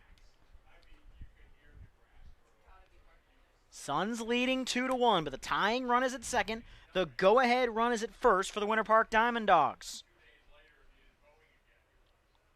The 0-1 pitch from Wood, high and tight for a ball, 87 miles an hour.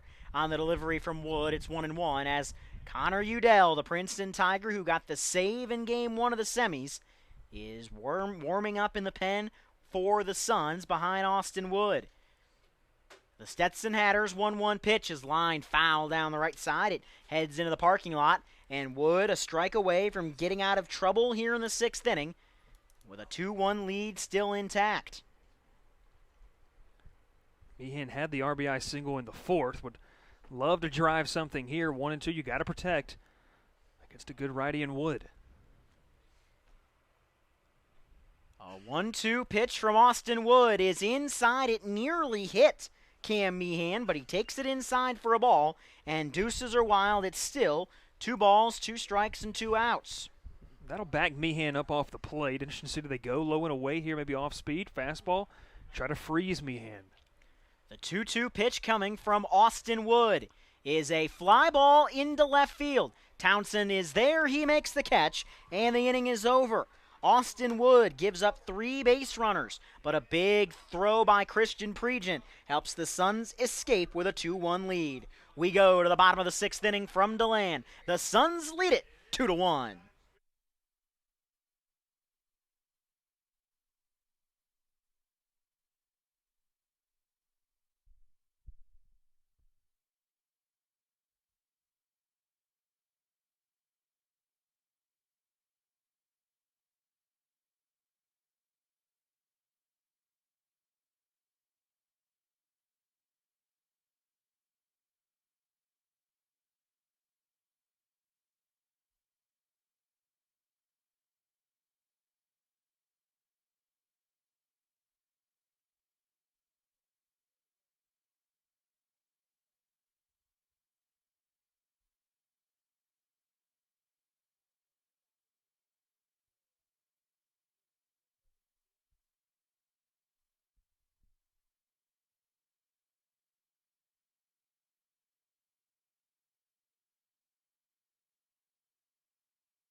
Suns know they're going to need a little more as only a 2-1 lead in the bottom of the 6th inning from Melching Field in DeLand as the first pitch breaking ball misses to Alan Alonso. It's 1 ball and no strikes as it'll be 5, 6, and 7.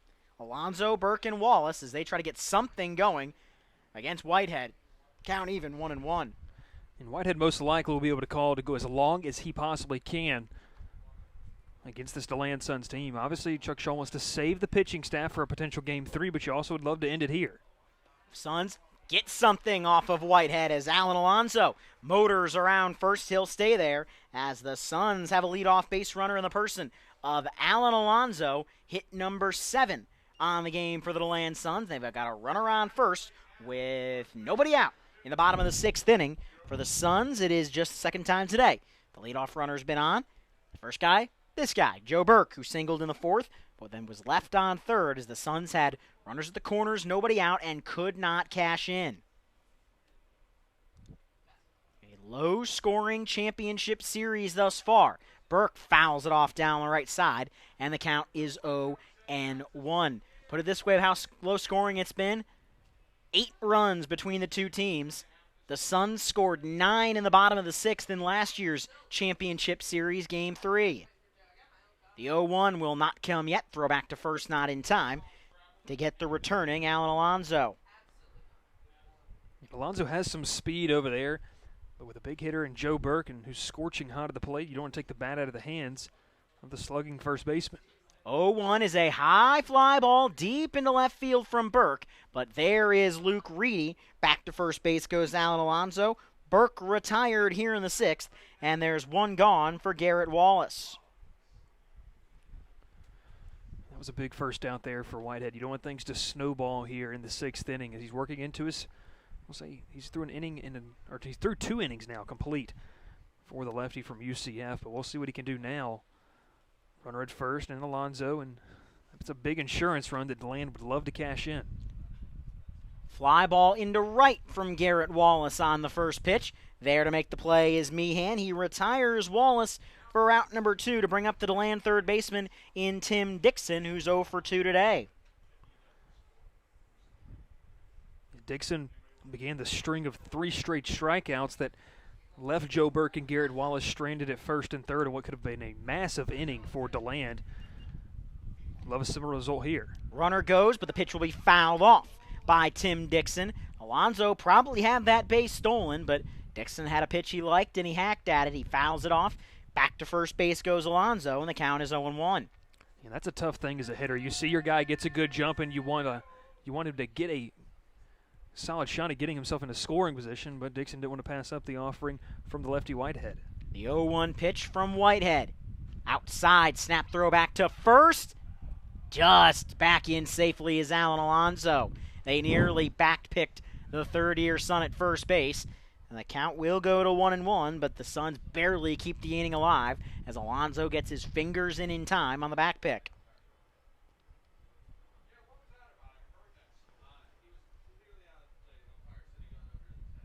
One ball, one strike the count. Set from the stretch, the left-hander Whitehead. He checks Alonso on the 1-1 pitch, low and outside for a ball, and Tim Dixon gets ahead in the count, 2 balls and a strike.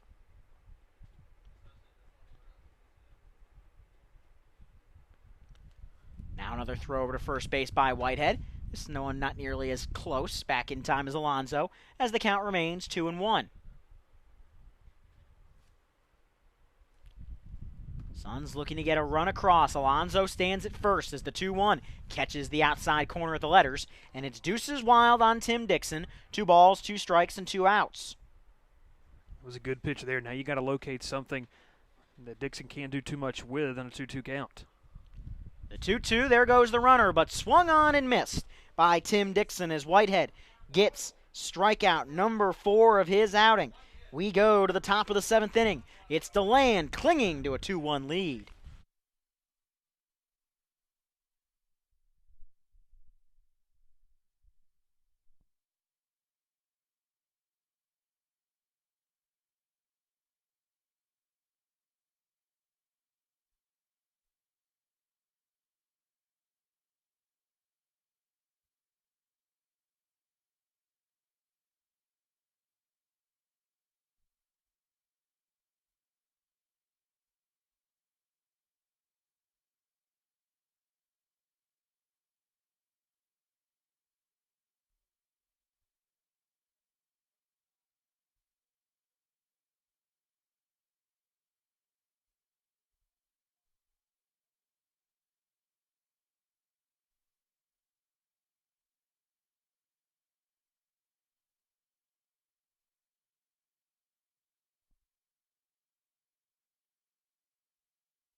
Austin Wood will throw his second inning of work as he starts with a strike. No balls and a strike to Hebel, and a phenomenal 72-mile-an-hour looping breaking ball from Austin Wood gets him ahead of Colson Hebel 0-2. We enter the 7th inning. Like you said, Austin Wood, the guy who can mix speeds well and is going to keep these Dawgs hitters off balance, but they got to find something trailing by 1. Just misses on the breaking ball high. It's 1-2. A flame-throwing Connor Udell was up to 93 miles an hour in Game 1 of the semifinals, is in the bullpen. Got to expect he's going to throw 8 and 9 for the Suns. The 1-2 from Wood misses inside for a ball, and the count now 2-2 on Colson Hebel. Hebel's got to be a leadoff man here. I know he's a typical 6-7 hole hitter for the Dawgs' lineup, but you got to be patient and let Wood come to you. 2-2 though, you got to fight. The 2-2 pitch from Austin Wood. Ground ball right side, gloved by Joe Burke. He'll take it himself, steps on the bag, and there's one gone here in inning number 7 to bring up the 7-hole hitter, 1 for 2 today in Luis Lamarche.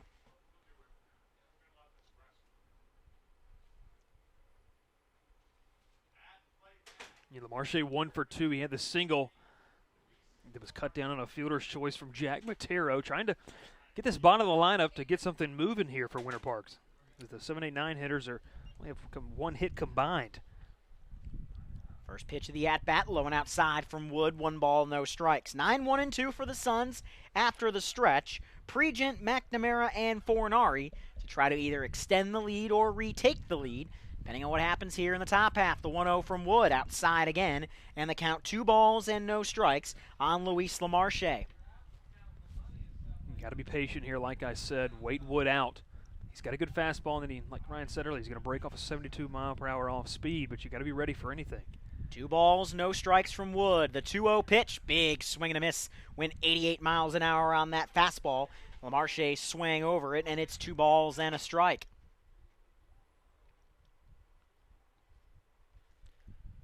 Righty on righty. 2 balls and a strike from Austin Wood. His 2-1 delivery is a line drive up the middle, a base hit.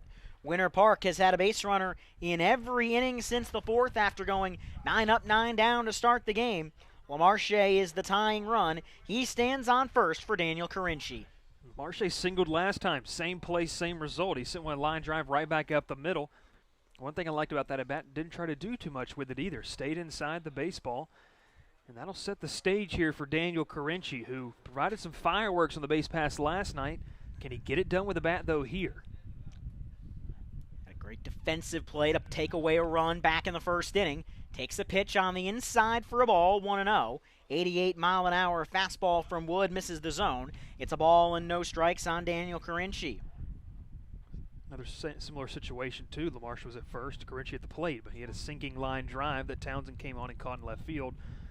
So if he can reverse that effort here. 1-0 pitch in the zone at the knees of Daniel Carinci, and it's aces wild on the 8-hole hitting shortstop.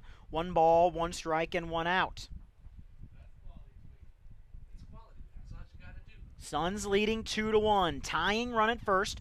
Go ahead, run at the plate here in the top of the 7th. Woods, 1-1 delivery, comes in and will get behind Daniel Carinci. The wild pitch easily moves Lamarche up to second, and the tying run is in scoring position for the Winter Park Diamond Dogs with Daniel Carinci at the plate with a 2-1 count. Right now, Ryan, the Dogs have fallen victim to whatever bug bit the Suns last night. DeLand was unable to get that big hit to get the tying and the go-ahead runs across. Now Lamarche at second base, and with 1 gone, Carinci with a chance to tie it up. 2-1, base hit through the left side. They will send the runner around third. The throw from Townsend is on line. The tag is made! Mark Townsend throws out Luis Lamarche to keep the Suns' lead intact. Carinci with the single, but the MVP, Mark Townsend, throws out Lamarche for out number 2.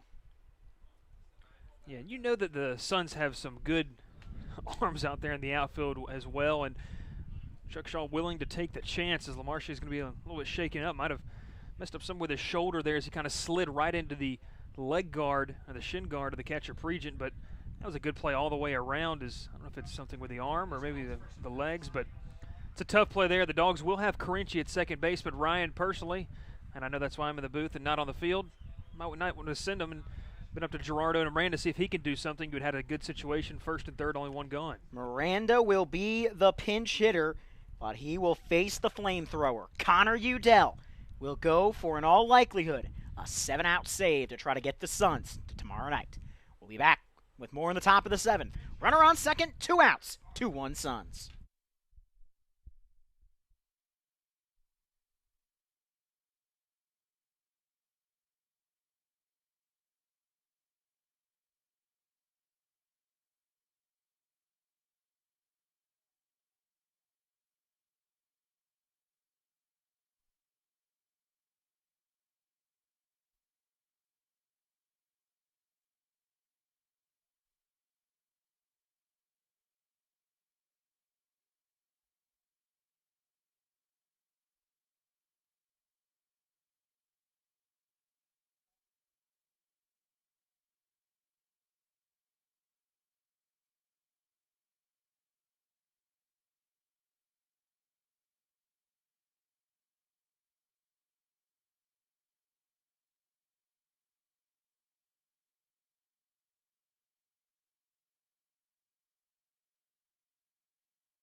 The flamethrower, Connor Udell, will try to keep the lead intact for the Suns. First pitch, ground ball, foul ball. As it was down the first base line, it was a 90-mile-an-hour fastball from Udell to get ahead of the pinch-hitting Gerardo Miranda.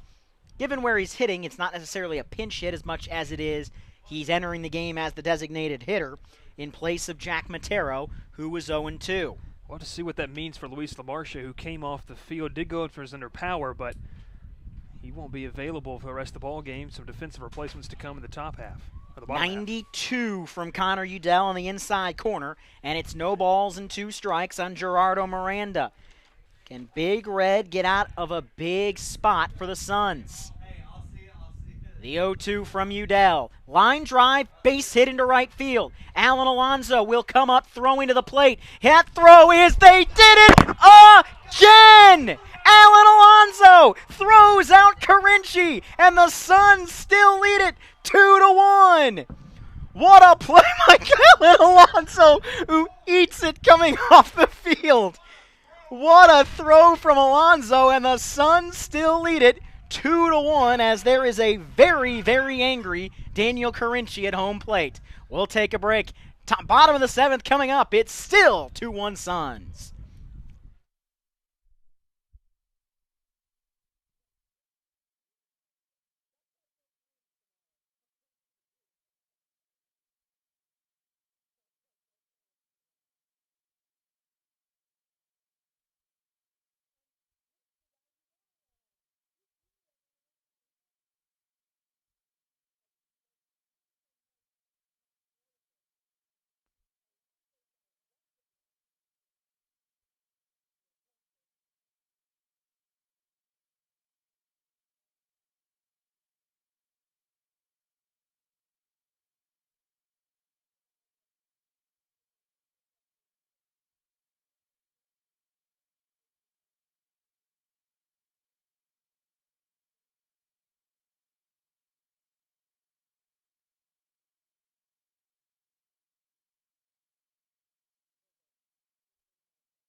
The corner outfielders of the DeLand Suns are the reason the Suns lead. As the first pitch was in the zone from Whitehead to Christian Pregent, no balls and a strike. Back-to-back singles, see a runner thrown out at home is a phenomenal changeup there from Whitehead. Gets a swing and a miss, and it's no balls and 2 strikes on Christian Pregent. Whitehead's 0-2 pitch. Pregent will pop it up on the right side, ranging over his beaker, but it's out of play, and the count will remain 0-2 on Pregent. A single by Carinci, LaMarche is thrown out. A single by Miranda, Carinci is thrown out. Pitch is outside for a ball to Christian Pregent. It's a ball and 2 strikes.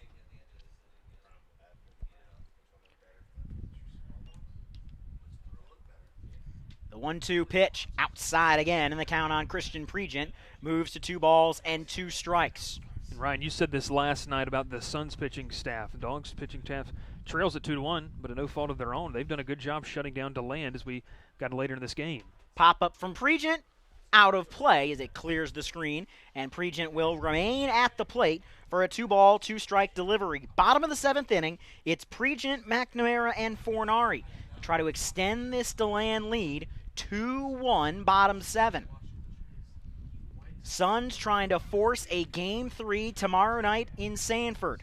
The 2-2 pitch from Whitehead. Big swing and a miss as another off-speed pitch gets Whitehead strikeout number 5 as he has been phenomenal out of the pen. There's one away from Joe McNamara. Yeah, Whitehead's done a great job in relief. All you could ask if you're Chuck Shaw and the rest of the coaching staff and the Dawgs offense. Winter Park's offense, don't know what else to say. They've manufactured, they've gotten some guys in scoring position, but they just can't get all the way home. First pitch of the at-bat. Attempted bunt from Joe McNamara is foul, and the count will start no balls and a strike on Joe McNamara. Suns with a 2-1 lead in dramatic fashion in the top of the 7th inning. Back-to-back base runners from the Winter Park Diamond Dogs thrown out at home. The second out by Townsend, the third out by Alan Alonso, who then proceeded to get a mouthful of grass as he came off the field. The 0-1 pitch is a line drive, base hit into right field. Second hit of the game for Joe McNamara. He will turn around first, and now the throw will come back to first. It will skip away, but a good scoop by Beaker will keep McNamara on first. Suns get their second hit off of Whitehead, their 8th hit of the afternoon, and there's a runner on first and one away for Hunter Fornari, and the ever-dangerous Mark Townsend stands in the on-deck circle. And right here after DeLand gets the 2 big momentum-shifting plays in the top half of the inning, what better way to capitalize here? Your top of the lineup's up, only 1 gone and a runner at first, and you got a chance to extend the lead, really try to drive the nail in the coffin of the Dawgs. First pitch of the at-bat, in there, throw down to second base, in time goes Joe McNamara. Fornari takes a strike, but the Suns have a runner in scoring position. It's a stolen base by Joe McNamara, and DeLand will turn to Fornari or Townsend to try to push him across for an insurance run. A dangerous place to be for Whitehead and the Dawgs. Like I said, now you have a runner in scoring position, and McNamara's got good speed. But even more important for DeLand, heart of the lineup coming up. No balls, 1 strike, 1 out, 1 on. Big swing and a miss as that mid-70s off-speed pitch from Whitehead has been dominant. He's ahead of Fornari, 0-2. Whitehead with 5 strikeouts on the afternoon as Rick Hall is going to come talk to his shortstop, but if he ever needed one, to be right here with a runner at second, only 1 gone.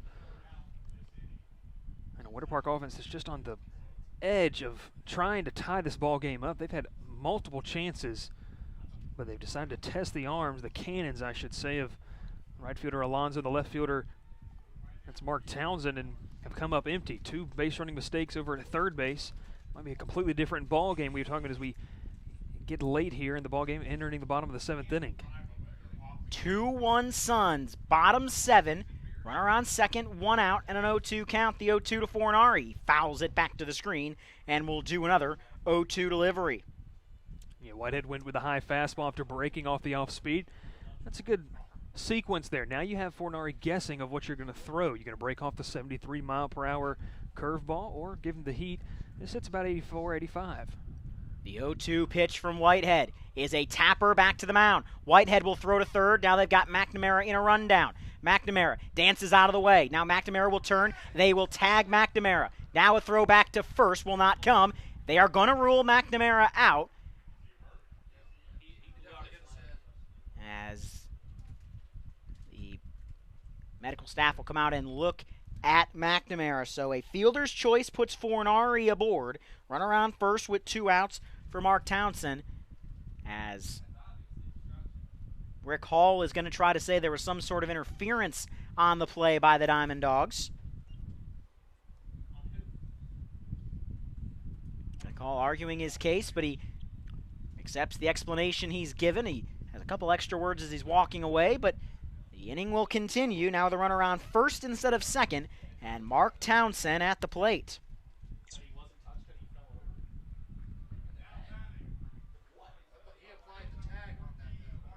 So runner on first for DeLand. Suns lead it 2-1, and the best hitter in the lineup, Mark Townsend.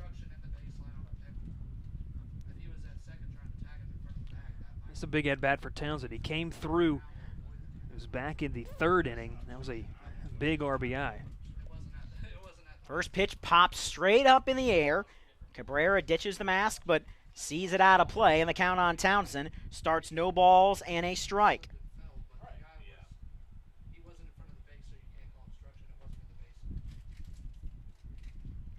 0-1 the count. Fornari gets a modest lead off of first. Whitehead will throw back to first, not in time. Fornari back in ahead of the tag of Cole Beaker, and the count will remain. No balls and a strike.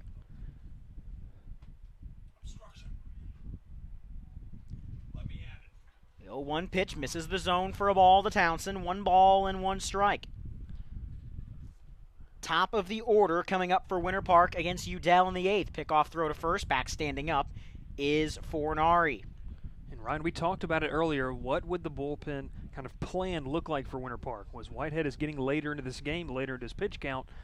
Tate Stone-Forsina, the righty, who's been a starter and reliever, starts to warm up. High and inside, 2 balls and a strike. Winter Park maybe planning to use Stone-Forsina as sort of a long reliever if this game goes in extras. Pop up, foul ground. Underneath it to make the play is Beaker, and the inning is over. The Suns threaten but cannot score. We head to the 8th inning from Melching Field. DeLand clinging to a 2-1 lead.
Connor Udell will have to get the final 6 outs against the top of the Winter Park order. First pitch, 88 miles an hour, fouled off to the screen by Foytno. It's no balls and a strike on Winter Park's leadoff hitting center fielder. Both teams with 8 hits, but the Suns lead it 2-1. The 0-1 from Udell. Misses low and inside at 90 miles an hour. It's a ball and a strike on Foytno. And in a game where the Dogs have had multiple opportunities, they can erase all those bad memories with pushing across just one run here. 1-1 is upstairs for a ball. Udell let that one sail.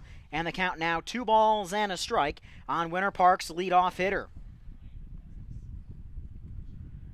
Suns trying to force Game 3 tomorrow night in Sanford. The 2-1 pitch is inside for ball 3. And the Diamond Dogs a ball away from putting the tying run on base yet again. The 3-1 from Udell is right down Broadway for a strike, and the count is full on Jason Foytno. It's 3-2. And Ryan, when you walk out of the box like that thinking it's ball 4, you better be ready to swing at anything close. Because anything close you're going to get rung up on. So now Foytno's got to choke up and protect here with a full count and him being a poor potential base runner. 3-2 pitch, just off the plate for ball 4. Jason Foytno draws a leadoff walk, and the tying run is at first for the ever-dangerous Luke Reedy, who is 0 for 3 today. Well, we'll see what happens here as they're going to look like have a little meeting out on the mound, Ryan. And another question, the Dogs have been running at will today. It hasn't always turned out the best for him, but Foytno with his speed, he gives you a good option on the base pass if you want to try to put him in scoring position. He'll talk things over with Udell as the left-hander Brandon Castle threw last night, but only threw 18 pitches last night, so he can come back and throw. He stands in the bullpen should the Suns need an emergency option. Tying run at first with nobody out in the top of the 8th inning, and a extra base threat in Luke Reedy at the plate. Udell has faced 2. They've both reached on a single and a walk. Middle infield pinched up the middle. Double play depth. Bunt is shown. Bunt is very good down the first base side. Collected by Burke onto the charging Udell. Udell will stop and make sure that Foytno wasn't taking off. It's a sacrifice bunt by Luke Reedy. There's 1 gone in the 8th inning. Foytno on second for the 1 for 3, Cole Beaker. And if there's any guy that's due, it is Cole Beaker. Like I said, he finally got his first hit last time out. But it looks like, Ryan, they might go with the matchups here. As we'll see. They might. Might have been a injury look there as the medical staff had came out with Rick Hall as well. But no move to be made here as they will go with Udell to face the left-handed hitting Cole Beaker. Like I was saying, Beaker, a guy who's due. Just got his first hit of the postseason last at-bat. Base hit here. I mean, it could tie the game. Depends on exactly where it's hit. If it's hit to right or left, might not send them. First pitch, 90 miles an hour, fouled off into the parking lot, and the count on Cole Beaker starts no balls and a strike. But you go back to that bunt by Luke Reedy, a guy who's an MVP candidate.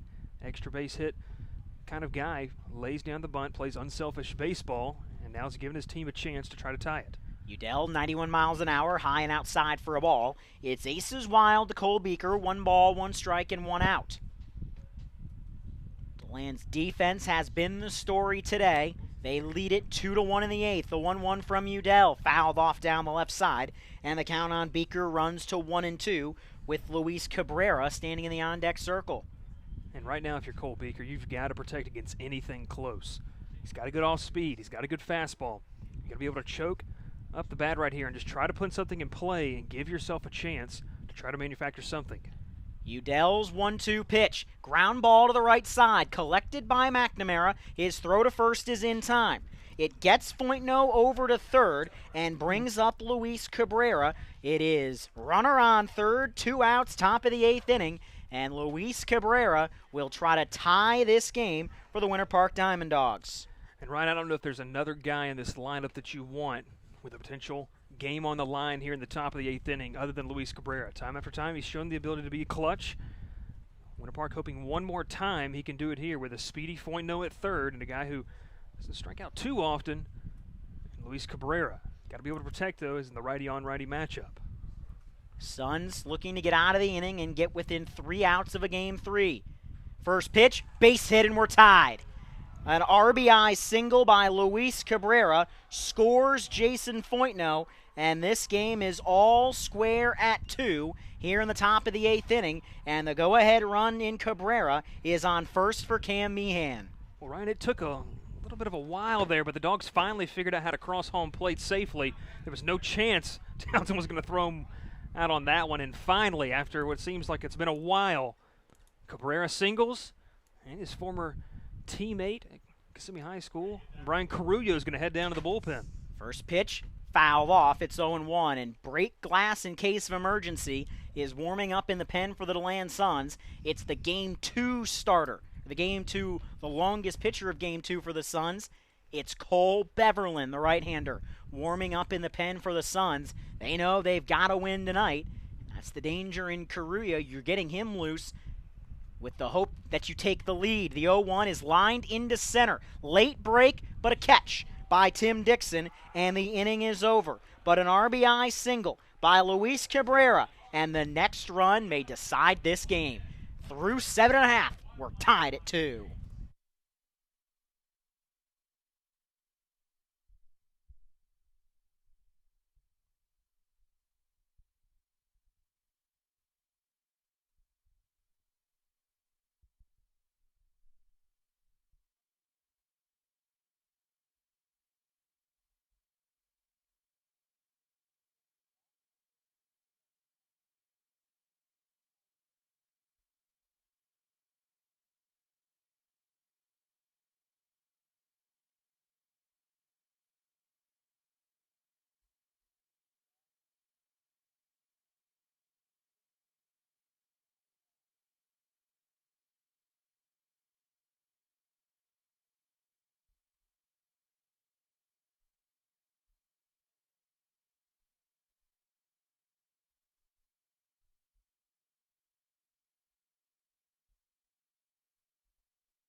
Tate Stone Fresina will try to keep this game 2-2 as his first pitch is in there to Brandon Hilton on the outside corner. It's no balls and a strike. 4-5-6 here in the 8th inning for the Suns to try to retake the lead. The 0-1, Hilton fouls it off, and the count is 0-2 as Stone Fresina at 86 miles an hour has gotten ahead in the count. No balls and 2 strikes. For Stone Fresina, pitching for the second time in this postseason. Through a 2/3 of an inning, allowed a hit and struck 1 out, facing 3 against Leesburg back in Game 1 as the 0-2 misses low and outside.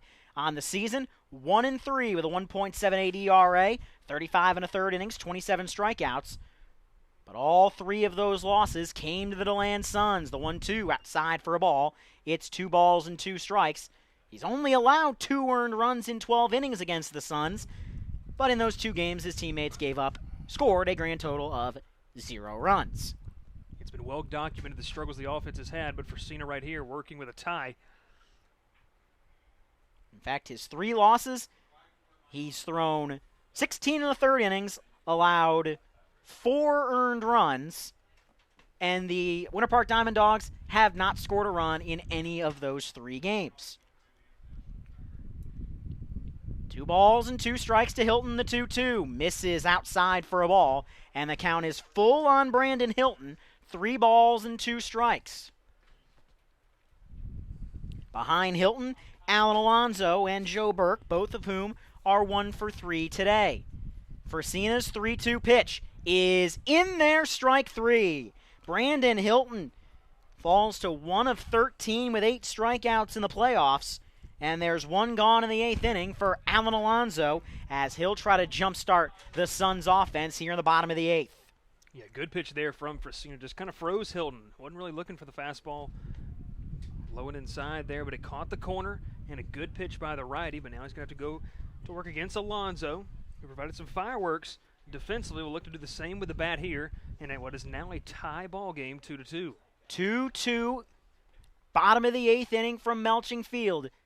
Next run may win. Someone will win this game in their final at-bats, and Alan Alonso has put the tying or the go-ahead run on first base. He wears one off of his leg as he'll hop down to first base as he gets plunked by the pitch from Tate Stone Fresina, and it puts a runner on first with 1 out for the 1 for 3 Joe Burke, who's been DeLand's best hitter in the playoffs. Yeah, I was just about to say the same thing, Ryan. Joe Burke has been so good in this postseason for DeLand, but for Suns fans and the Suns faithful here today, can he come through one more time with the biggest hit of the season and to try to extend this series to Game 3? For the Dawgs, 6, 7, and 8. Hebel, Weary, Corinci to hit in the top of the 9th inning. Will either be with the game tied or with the Suns leading, depending on what happens in this inning. First pitch from Stone Fresina. Low and outside. Did he go? They say he did, and the count starts no balls and a strike. Fresina threw the slurve there, and Joe Burke saw it, thought he liked it, but tried to lay off, but umpire ruled they just went too bit far, but that's a good job here, getting ahead 0-1 on Joe Burke. No balls, 1 strike, 1 out. Alonso at first. The 0-1 pitch to Burke. Low and outside for a ball, and it's aces wild on the Kentucky Wesleyan Panther. 1 ball, 1 strike, and 1 out. Tie game 2-2, bottom 8. Alonso with a healthy lead. The 1-1 pitch in the dirt for ball 2. It's 2-1 to Joe Burke with Garrett Wallace, the USC Upstate Spartan, standing in the on-deck circle. Fresina here now working behind Joe Burke. You don't want to give him anything that he can absolutely drive, but you don't want to fall behind 3-1 and a very good hitter. The 2-1 pitch to Burke. Big swing and a miss on an 80-mile-an-hour breaking ball, and the count on Stone Fresina is 2 balls and 2 strikes to Joe Burke. Runner at first here, and a good arm behind the plate. See what happens on Joe Burke. You'd love to get the strikeout right here if you're the right-handed Fresina. 2 balls, 2 strikes, the 2-2 pitch. Burke hits a slow tapper foul down the third base side. Looked like it's caught his foot either way, but it went in foul territory, so the count will remain. 2 balls and 2 strikes on Joe Burke. Go-ahead run stands on first for the DeLand Suns. In the bottom of the 8th inning, no one scores. Both teams have a chance to win this thing in the 9th inning before we go to extras. If this game goes to extras, we will not play the international tiebreaker. The normal extra inning rules tonight. 2 balls, 2 strikes, 1 away. Alonso at first, Burke at the dish, trying to come up with a big hit. Stone Fresina's 2-2 pitch in the dirt, and a good stop made behind the plate by Luis Cabrera, and the count will go full on Joe Burke, 3 balls and 2 strikes. Luis Cabrera, no doubt the best player on the Dawgs right now. He blocked that one up. That one wasn't close to reaching the plate, keeping Alonso at first, but now a payoff pitch coming here from Fresina. Alonso goes. The 3-2 pitch is lined into right center field. That's down for a base hit. Alonso will turn for third. The throw will come to third, not in time. And with runners on the corners, the Suns bring Garrett Wallace to the plate and a chance to retake the lead here in the 8th inning. Yeah, that's just perfect execution right there. He was able to hit a line drive right center field. The runner was taking off with the pitch. That allowed Alonso to get to third safely. And now another interesting situation, and we have had a bunch of those here this afternoon and this evening, but it looks like Jim Newland's going to come out and talk to the whole Dawgs infield here about what the plan is, plan of attack here as Garrett Wallace steps in with the biggest bat of the postseason for him so far. And with everybody talking things over, we'll take a quick break. Suns and Dawgs tied at 2.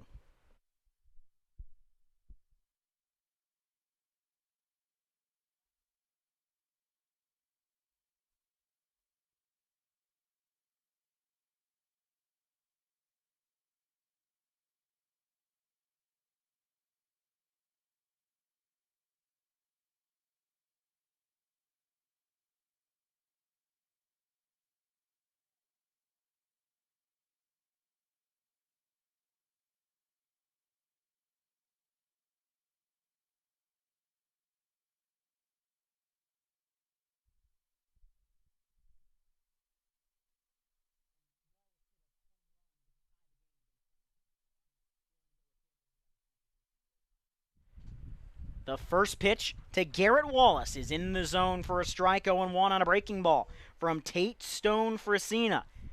Double play depth up the middle for the Winter Park Diamond Dogs. Frasina trying to get out of the inning with no harm done. The 0-1 pitch to Wallace is in there for a strike again. Wallace has taken back-to-back pitches, and the count is 0-2. This will be absolutely massive here for Frasina in the driver's seat on this pitch right here. 0-2. You can go with anything you want here. See if you can get Wallace to chase. First and third, 1 out. Tie game at 2. Stone Frasina looking for the out. Did he get it? Yes, he did. The umpire has twice rung up Suns on questionable check swings at best. Wallace is set down on strikes. There's 2 away for Tim Dixon.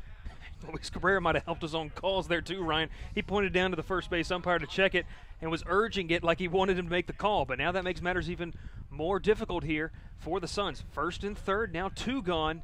And Tim Dixon, can he rise to the occasion? He struck out his last 2 at-bats, but right here he can make up for it with a big hit. Alan Alonso is absolutely furious at third base. He was barking at the home plate umpire. Stone Frasina set, and the first pitch to Dixon. Below the knees for a ball, and the count starts on Dixon. 1 ball and no strikes.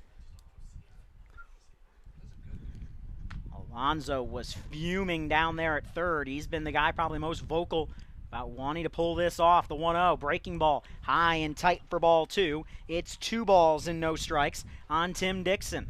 Good hitters count here for Dixon.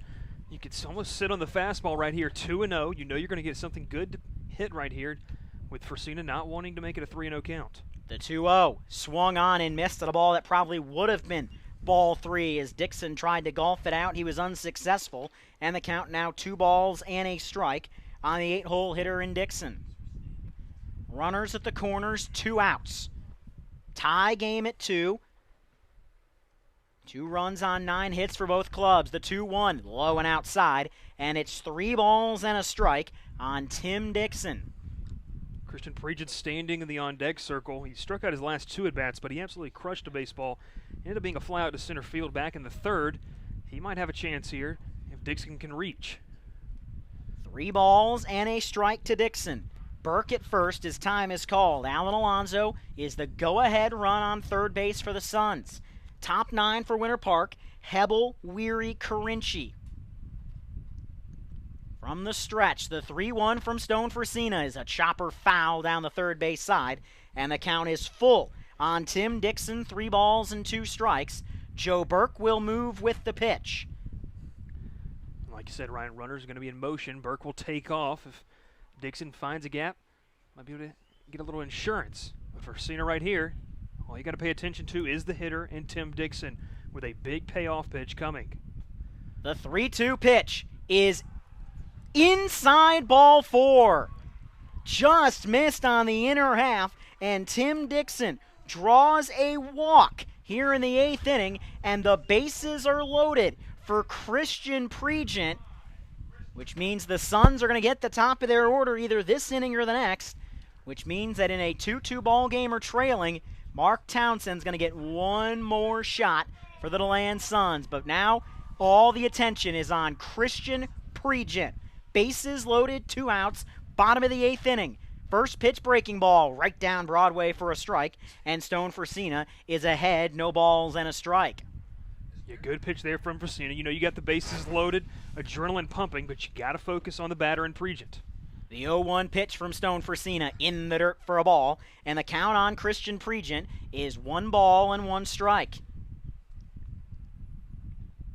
Suns will either take the lead or will go to the 9th tied, and it's on the shoulders of Pregent. The 1-1 breaking ball. He checks his swing and fouls it off, and Stone Fresina is ahead in the count, 1 ball and 2 strikes. Big pitch here, 1-2. Pregent's guessing. You just threw him the fastball on the first pitch. You come back on that third pitch of the bat, you throw him the off speed. Now what do you go here if you're Fresina and Cabrera? Let's see what they dial up here with the count 1-2.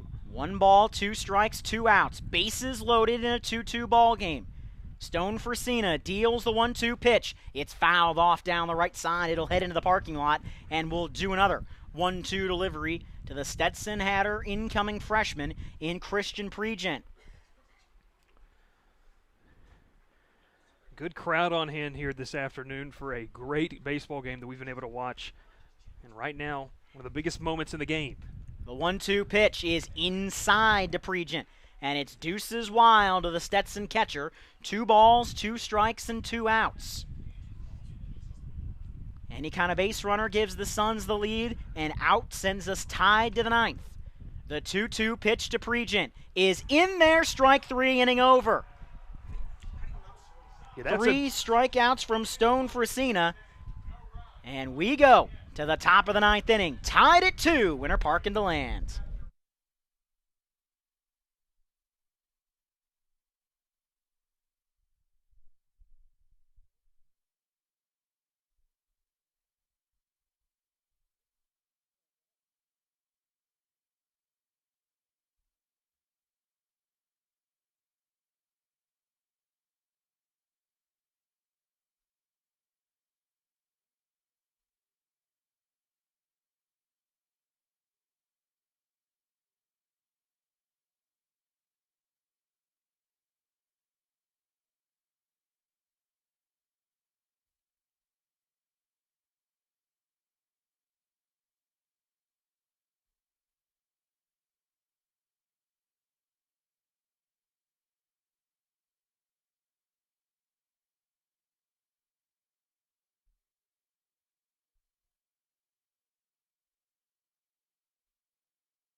Someone will win Game 2 in their final at-bat. It'll either be Winter Park to win the Florida League Championship or DeLand to send us to tomorrow night. Connor Udell's first pitch of the inning is low for a ball to Colson Hebel. It's 1 ball and no strikes. It's Hebel, LaMarche, Carinci in the top of inning number 9 to try to get the Winter Park Diamond Dogs their run. That pitch missed outside from Udell, who's behind Colson Hebel. 2 balls and no strikes. For Hebel right here, I said it last time, you got to be a leadoff hitter and try to find your way on base any way you can. Set up for LaMarche, who has 2 hits today. 2 balls, no strikes, the 2-0. That one is down Broadway for a strike. And the count on Colson Hebel, now 2 balls, 1 strike. Top of the ninth inning. We are tied at 2 in Game 2 of the Florida League Championship Series. The 2-1 from Udell misses low and outside, and Udell finds himself down in the count, 3-1. Action up in the bullpen for DeLand is the Marshall product, Garrett Priestley. The 3-1 from Udell. Bouncing ball to the right side of the infield. Collected by Joe McNamara, whose throw to first is in time. And there's one gone here in inning number 9 for the third baseman, Luis Lamarche. Lamarche has singled back in the 5th and in the 8th inning. I'm sorry, I apologize. I lost my spot there. In the 7th inning, and he was cut down trying to score. What would have been the tying run at the time. Now, with one gone, he's just trying to find a way to get on base and see if the Dogs can try to flip the lineup card over and bring that top of the lineup back up. It's going to take a couple batters to get there, but it starts with Lamarche. And a slow roller into the hole at short. Against his body weight goes Hunter Fornari, and Joe Burke with the pick! Hunter Fornari makes an outstanding play. I think the Suns are pointing at the third base coach, saying that they're somehow in the way. At least Garrett Wallace was. But that was an unreal play by Hunter Fornari and a great scoop to boot by Joe Burke. Lamarche grounds out, and there's 2 gone in the 9th for Daniel Carinci. So what Carinci can do here with 2 outs. Big swing and a miss, 91 miles an hour from Connor Udell, and the count is no balls and a strike. No action in the pen for the Dogs. Got to think they're going to stick with Stone Frasina. The 0-1 is a fastball, 91 again, and it's 0-2 on Carinci. You got to protect here. DeLand's come out here, and the top of the 9th inning, and Udell has absolutely gassed the Dogs. He's 1 strike away from taking us to the bottom of the 9th. Foul ball right back to the screen, another 91-mile-an-hour delivery, and the count on Daniel Carinci remains 0-2.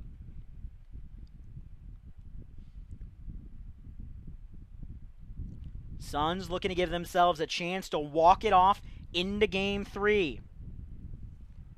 0-2, low and outside, and the count is a ball and 2 strikes on Daniel Carinci.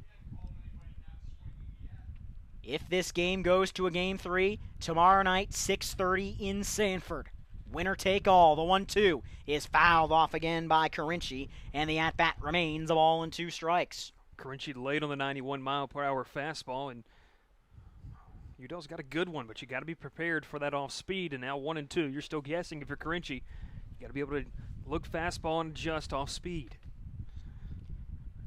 1 ball, 2 strikes. The 1-2 just fouled off by Carinci and just popped out of the glove of Christian Pregent. Nearly got a foul tip for strike 3. Carinci battling, and he still has the count 1-2. 7th pitch of the at-bat between Udell and Carinci. The 1-2 pitch is a ground ball down the line at third. It is off the glove of Garrett Wallace. Chasing it down in shallow left center is Hunter Fornari. It'll be a single for Daniel Carinci, and the go-ahead and possibly championship-winning run stands on first for Gerardo Miranda. We said it last night when Carinci put a ball in play that scored a run for the Dogs to extend the lead to 4-1. You put a ball in play on the ground, more often than not, good things will happen right there. That was just too much for Garrett Wallace to handle, kind of ate him up over there. And now Carinci at first is representing the go-ahead run. First pitch, strike, delivered by Connor Udell to Miranda. Both teams, if Udell gets this out, will have their top of the order next for Winter Park. That would be an extras for the Suns. It's bottom 9 as the 0-1 pitch, low and outside at 91 miles an hour, and the count on the 9-hole hitter in Miranda is a ball and a strike. Miranda came in as a pinch hitter, entering as the DH, and had the single, but Carinci was cut down trying to score last time. 1-1 pitch, high and outside from Udell, and the count now 2 balls and a strike to Miranda. Can the Suns get out of it and try to walk it off in the bottom of the 9th inning? Udell deals the 2-1 pitch, low and outside again, and the count on Miranda is 3-1. At risk of walking the go-ahead run into scoring position. And that would bring the top of the lineup to the plate in the form of Jason Foytno. Miranda trying to extend the inning. Runner goes. The 3-1 is low and outside, ball 4. 2 two-out base runners for the Winter Park Diamond Dogs. And the go-ahead run is at second base with 2 outs in the top of the 9th inning. A Jason Foytno base hit could put the Dawgs 3 outs away from the Florida League title. Connor Udell trying to get his team one big hit away from the Florida League title. Whoever the Suns want next is ready. And Rick Hall gazing down, but he's going to stick with Udell, at least for the time being. Foytno come up here. He walked and got to second his last time in the 8th and then singled. It was cut down trying to steal third. First pitch to Foytno, low for a ball from Udell. Udell struggling to find his command here in the inning. 1 ball, no strikes on Jason Foytno. Go ahead, run at second. Insurance run at first. The 1-0 pitch is a fly ball into center field. Late break by Tim Dixon, but he's there, and the inning is over. Connor Udell escapes the 9th, and now the DeLand Suns will have a chance to walk it off in the bottom of the 9th inning. It'll be McNamara, Fornari, and Townsend. They're going to have to do it here in the bottom of the 9th inning of a 2-2 game against Tatestone Fresina.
Can the DeLand Suns walk it off and send this series to a Game 3 in dramatic fashion?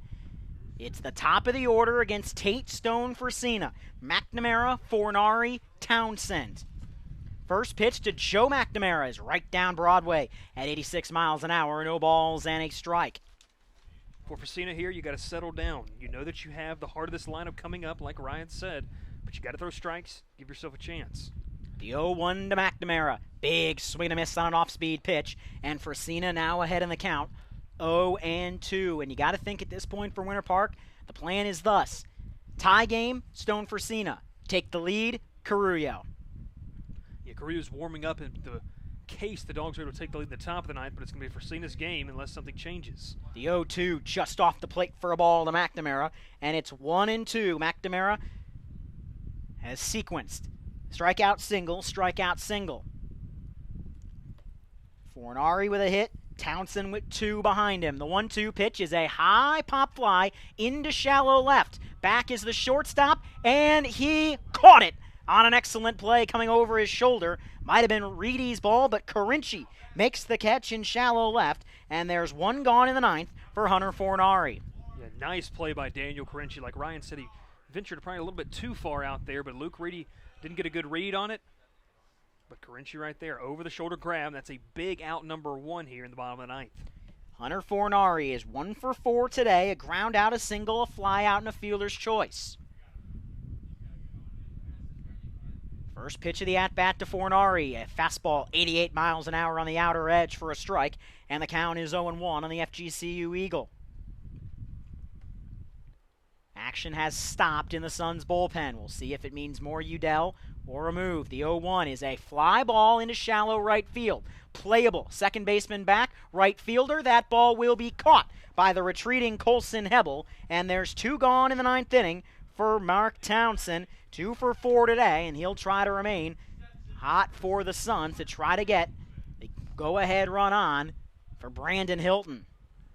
What a play by Colson Hebel. That was a tough catch ranging into foul territory, but he was able to haul it in. And the middle infielders have made 2 good catches. You just have to go through the last potential batter of this inning, but it's a tough one in Townsend, potential league MVP. First pitch to Townsend. Misses low for a ball, 1-0. Townsend singled in the first, singled in a run in the third, then grounded out to short in the fifth and popped out to first in the seventh. Inning over. Line drive caught by Colson Hebel on his knees. Stone Frasina goes 1, 2, 3. And 9 innings will not decide it. Tonight in DeLand, we go to the 10th. This game remains tied at 2, and the Suns will turn to Cole Beverlin in the 10th.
Top half of inning number 10 as the Suns and Diamond Dogs playing an instant classic here at Melching Field.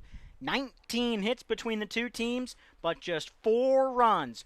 A run in the second, or 2 in the third for DeLand, 1 in the fourth, 1 in the eighth for the Winter Park Diamond Dogs. We'll see 2, 3, 4 here, like Ryan said. Luke Reedy leading off a guy that has struggled today, but at any point he can make an impact with a bat. Cole Beverlin hits the knees for a strike, 0-1. Beverlin was phenomenal in Game 2 of the semifinals. Worked the middle innings and got the Suns here. Pop-up right side out of play, and the count on Luke Reedy is no balls and 2 strikes. 4th pitcher of the game for the Suns, who know they've got to have today. Their options tomorrow are going to be more limited than they would like, but they know they have to win today. For Beverlin, 4 1/3 scoreless innings, 2 hits, 2 strikeouts, and 4 walks against Sanford. Misses low and inside. It's 1-2. He faced Winter Park just once on June 26th, 5 2/3 shutout innings against the Dogs. Tapper back to the mound. Beverlin's got it. He'll run it halfway to the bag and on to Burke. Luke Reedy retired on the ground out, and there's 1 gone here in the 10th for Cole Beaker. Yeah, Reedy fooled in the off-speed pitch, and that's been something he struggled with all season long. Good fastball hitter, but he's seen a steady dose of off-speed, curveballs, sliders, and much more. And just has not been able to adjust, and right there he got fooled as that was off the bat and right back to Beverlin. First pitch of the at-bat to the 3-hole hitter is lined into center field, a base hit. Dixon will cut it off, but the go-ahead run for the Winter Park Diamond Dogs, the possible championship-winning run, stands on first with 1 out for Luis Cabrera. The red-hot Southeastern hitter is 2 for 3 today, including the game-tying single in the 8th inning. And after entering the postseason in this game with an 0 for 8 spell, Beaker has broken through today. 2 for 5 now for the big first baseman out of Swarthmore. And like Ryan said, he represents the go-ahead run. And the guy at the plate that you always want to be in a position, he knocked in the tying run back in the 8th. It's Luis Cabrera. Runner on first, 1 out. Top of the 10th inning, 2-2 ball game. Go-ahead run on first base for the Winter Park Diamond Dogs in the top of the 10th. Suns will have Hilton, Alonso, and Burke Alonso and Burke have both been on base twice. Hilton's been on base once today. Beverland peeks over his shoulder. His first pitch is in the dirt, but a great stop behind the plate from Christian Pregent. Starts the count, 1 ball and no strikes. Not a lot of speed on the base pass in the form of Cole Beaker, but it's a big field here at Melching Field, and Cabrera could find a gap, drive something. Might be looking at a 3-2 lead for the Dogs. The 1-0 pitch coming from the Florida State Seminole in Beverland. The 1-0 pitch is a ground ball just foul down the third base side. Could have been extra bases for Cabrera, but it's a foul ball and it's aces while the ball is striking it out. Like I said earlier, Cabrera came into this batting 7-14, 5 for his first 7 in the postseason. A 2-3-for-3 performance today, pending what happens in this at-bat, has him sitting at a 700 batting average. Home run and 4 RBIs for the catcher. 1 ball, 1 strike, 1 out from Cole Beverland to Luis Cabrera. The 1-1 delivery is right there on the inner half for a strike, and Beverland has the advantage in the count at a ball and 2 strikes. See what Cabrera does here. He's down 1-2. Beverland has some good mix of pitches here, and see which one he selects here with Cabrera in a 1-2 hole. Beverland, runner gets a great jump. The 1-2 pitch misses a bit inside, and the count is even on Cabrera 2-2, and the go-ahead run in Cole Beaker stands on second with 1 out in the inning. I think Beaker took everyone by surprise. He stole that one off of Beverland. The big Seminole did not even give a look over at first base, and Beaker's put himself in scoring position now. Cabrera now 2-2. The 2-2 from Beverland is popped up out of play, and we'll do another 2-2 pitch to Luis Cabrera. And if he drives in the go-ahead run here and it sticks, Luis Cabrera in all likelihood is your Florida League Championship Series most valuable player. He'll readjust the batting gloves here and see what Cabrera tries to do here. Obviously he's got to stay patient, but you got 2-2. You got to fight off anything close. Double play out of commission, infield back, trying to keep a dribbler from getting through. The 2-2 pitch in the dirt for ball 3. It's 3-2 to Luis Cabrera. A walk is not a horrible thing here for the Suns. You put on an insurance run, but it sets the double play back up and does not give Cabrera the chance to beat you. The 3-2 from Beverland is a high fly ball, but way foul down the left side. Ahead of that one was Cabrera, and the count remains full at 3-2. And Ryan, this is why you love situations like this. Cole Beverland been one of the best pitchers on this DeLand staff all season against one of the best players and hitters in the Florida League. And right now, they're going at each other mano-a-mano here to see if Cabrera can drive it in or does Beverland get a big out. The 3-2 from Cole Beverland. Got him swinging, strike 3. Cole Beverland went with what has been his best pitch all year long, the curveball. He gets Luis Cabrera, and there's 2 gone in the top of the 10th inning for Cameron Meehan. Yeah, Cabrera was just geared up for the fastball there and knows he missed a big opportunity, frustrated with himself, but now it'll lie in the hands of Cameron Meehan, and Meehan put a ball in play that scored Luke Reedy an RBI single way back in the 4th. Could he do the same here with Beaker standing at second? First pitch from Beverland, 88 miles an hour high and inside for a ball, 1-0 to Cam Meehan. Colson Hebel is on deck, 0 for 4 with 4 groundouts. Should the inning get to him? The 1-0 pitch from Cole Beverland, high and inside again. It's 2 balls and no strikes to Cam Meehan. Hitter-friendly count here to the Dogs outfielder. And Meehan is a speedster, not a big power guy, but he can drive it gap to gap. Love to find one here in a favorable 2-0 count. The 2-0 from Beverland went back to the curveball, and he got his first strike. Keeps him in the count. It's 2-1 on the 5-hole hitter, Cam Meehan. You're right, Ryan. That is his go-to pitch right now as Meehan's going to try to take a step out and get Beverland off of this little roll he's been on as of late. But that curveball, when you can locate it and you know it's going to be a strike every time you throw it, it's a deadly pitch. And then even another weapon to the arsenal of the big right-hander. Beverland from the stretch, his 2-1 breaking ball, tapped foul on the third base side, and the count is now 2-2 on Cam Meehan. It's deuces wild as Beverland will try to get out of the inning and give his team a second chance to walk it off. Beverland ready to go. His 2-2 delivery. Got him swinging, strike 3. Cole Beverland strikes out Cabrera, strikes out Meehan, and the DeLand Suns will have a second chance to walk it off. We go to the bottom of the 10th inning. Winter Park 2, DeLand 2.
Tate Stone for Cena has been phenomenal, as his first pitch to Brandon Hilton misses the zone for a ball. It's 1-0.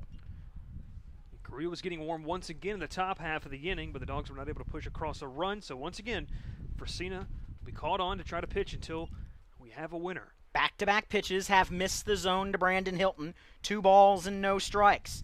If you can get Hilton aboard, you probably get a bunt from Alonso, and then the hot Burke and Garrett Wallace to try to win it against Stone for Cena. The 2-0 pitch to Hilton is in there on the outside corner for a strike. It's 2-1 on the Stetson Hatter, who's 0 for 2 today and is hitting 1 for 13 in the playoffs. Trying to break that spell right here. The 2-1 outside ball 3, and Hilton has the advantage in the count.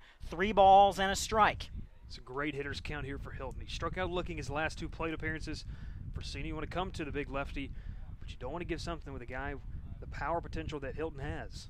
3-1 in there right down the middle for a strike. It's 3-2 on Brandon Hilton. It's Hilton, Alonso, and Burke to try to walk it off in the bottom of the 10th inning and send us to a Game 3 tomorrow night. The 3-2 pitch from Stone for Cena to Hilton is in there, strike 3, as Hilton falls to 1 for 14 with 9 strikeouts in the playoffs. And there's 1 gone in the 10th for Alan Alonso. And for Hilton, that is back-to-back-to-back. Watching the 3rd strike go past you. All on 3-2, I believe. Yeah, full counts. He worked the count, but just could not pull the trigger. That's a big out number 1 here in the bottom of the 10th for Fresina. So Alan Alonso, a hit and a hit by pitch today, as he will send one into center field. Jason Foytno is there. He's underneath it. He makes the play. And there's 2 gone here in inning number 10, as Joe Burke will try to extend the inning. He's 2 for 4 with 2 singles today. He's been DeLand's best hitter in the playoffs. And I'm going to sound like a broken record once again, Ryan, but you want your best hitters at the plate in clutch moments. And like you said, Joe Burke has been on fire this postseason. Can the big first baseman, can he work a little magic here with 2 gone in the home half of the 10th inning with a date tomorrow on the line for the Suns? Suns trying to extend the inning, try to help them extend the series. Stone for Cena has been phenomenal out of the pen. He throws the first pitch low and outside to Joe Burke. 1 ball, no strikes. 2 runs on 11 hits for Winter Park, 2 runs on 9 hits for DeLand. The 1-0 pitch to Joe Burke, low and outside for a ball, and the count is 2-0 on the DeLand first baseman as Garrett Wallace stands in the on-deck circle. He would get an opportunity if this inning continues. 2-0 pitch in the dirt, ball 3, and the Suns, if the inning continues, would give Peter Hutzel a chance.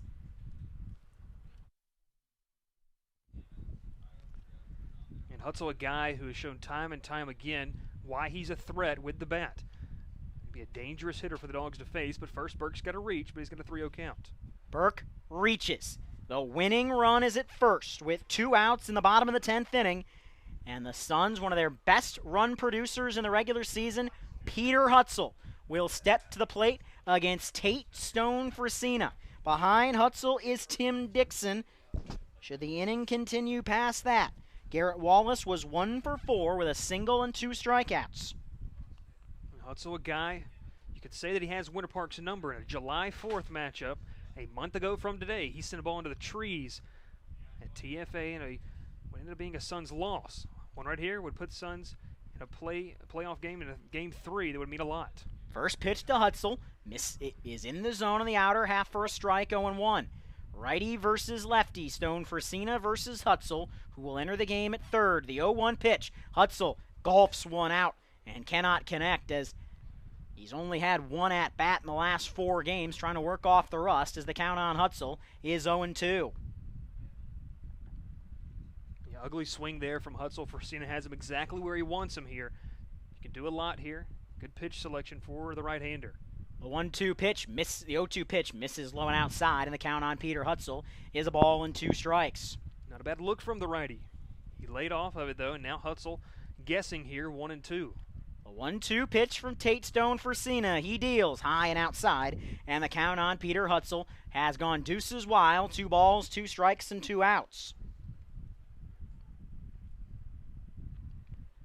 Stone Fresina from the stretch peers over at Burke with a small lead. The 2-2 pitch is lined into left field, a base hit. Joe Burke will go to second, and the Suns have the winning run at second with 2 outs for Tim Dixon. And that right there is just a great piece of hitting by Peter Hutzel. That ball was nowhere near the strike zone, or it might have been close, and he just flicks the bat out there and sends it into left field. And Ryan, we talked about it earlier. Hopefully it's not too little too late for DeLand, but Peter Hutzel shows time and time again why he's one of the best offensive players, not only in the league, but that this DeLand Suns team can employ. 2 at-bats in the playoffs, 2 hits for Peter Hutzel. First pitch to Tim Dixon is in the zone for a strike, 0-1. Winning run at second for the DeLand Suns as Tim Dixon. Can he be the hero tonight and send us to game 3? The 0-1 to Dixon is a ground ball past the third baseman. They're going to send Joe Burke around third. The throw will come to the plate. We will see you tomorrow night. Suns win! Suns win! Suns win! Timmy Dixon is the hero, and we will see you in Sanford tomorrow night. The Suns have stunned the Winter Park Diamond Dogs on an RBI single from Timmy Dixon. A 2-out rally, and we'll see you in Sanford tomorrow night for Game 3, as for the second year in a row, the Suns and Dogs will play winner take all. Well, Ryan, I don't think you could have asked for a better ball game to watch. Now, how it was played might not have been the prettiest. Both teams really struggled with runners in scoring position, but when it mattered, DeLand came through. And who else but Joe Burke to come around and score the game-winning run? It's going to be a fun one tomorrow night at Sanford.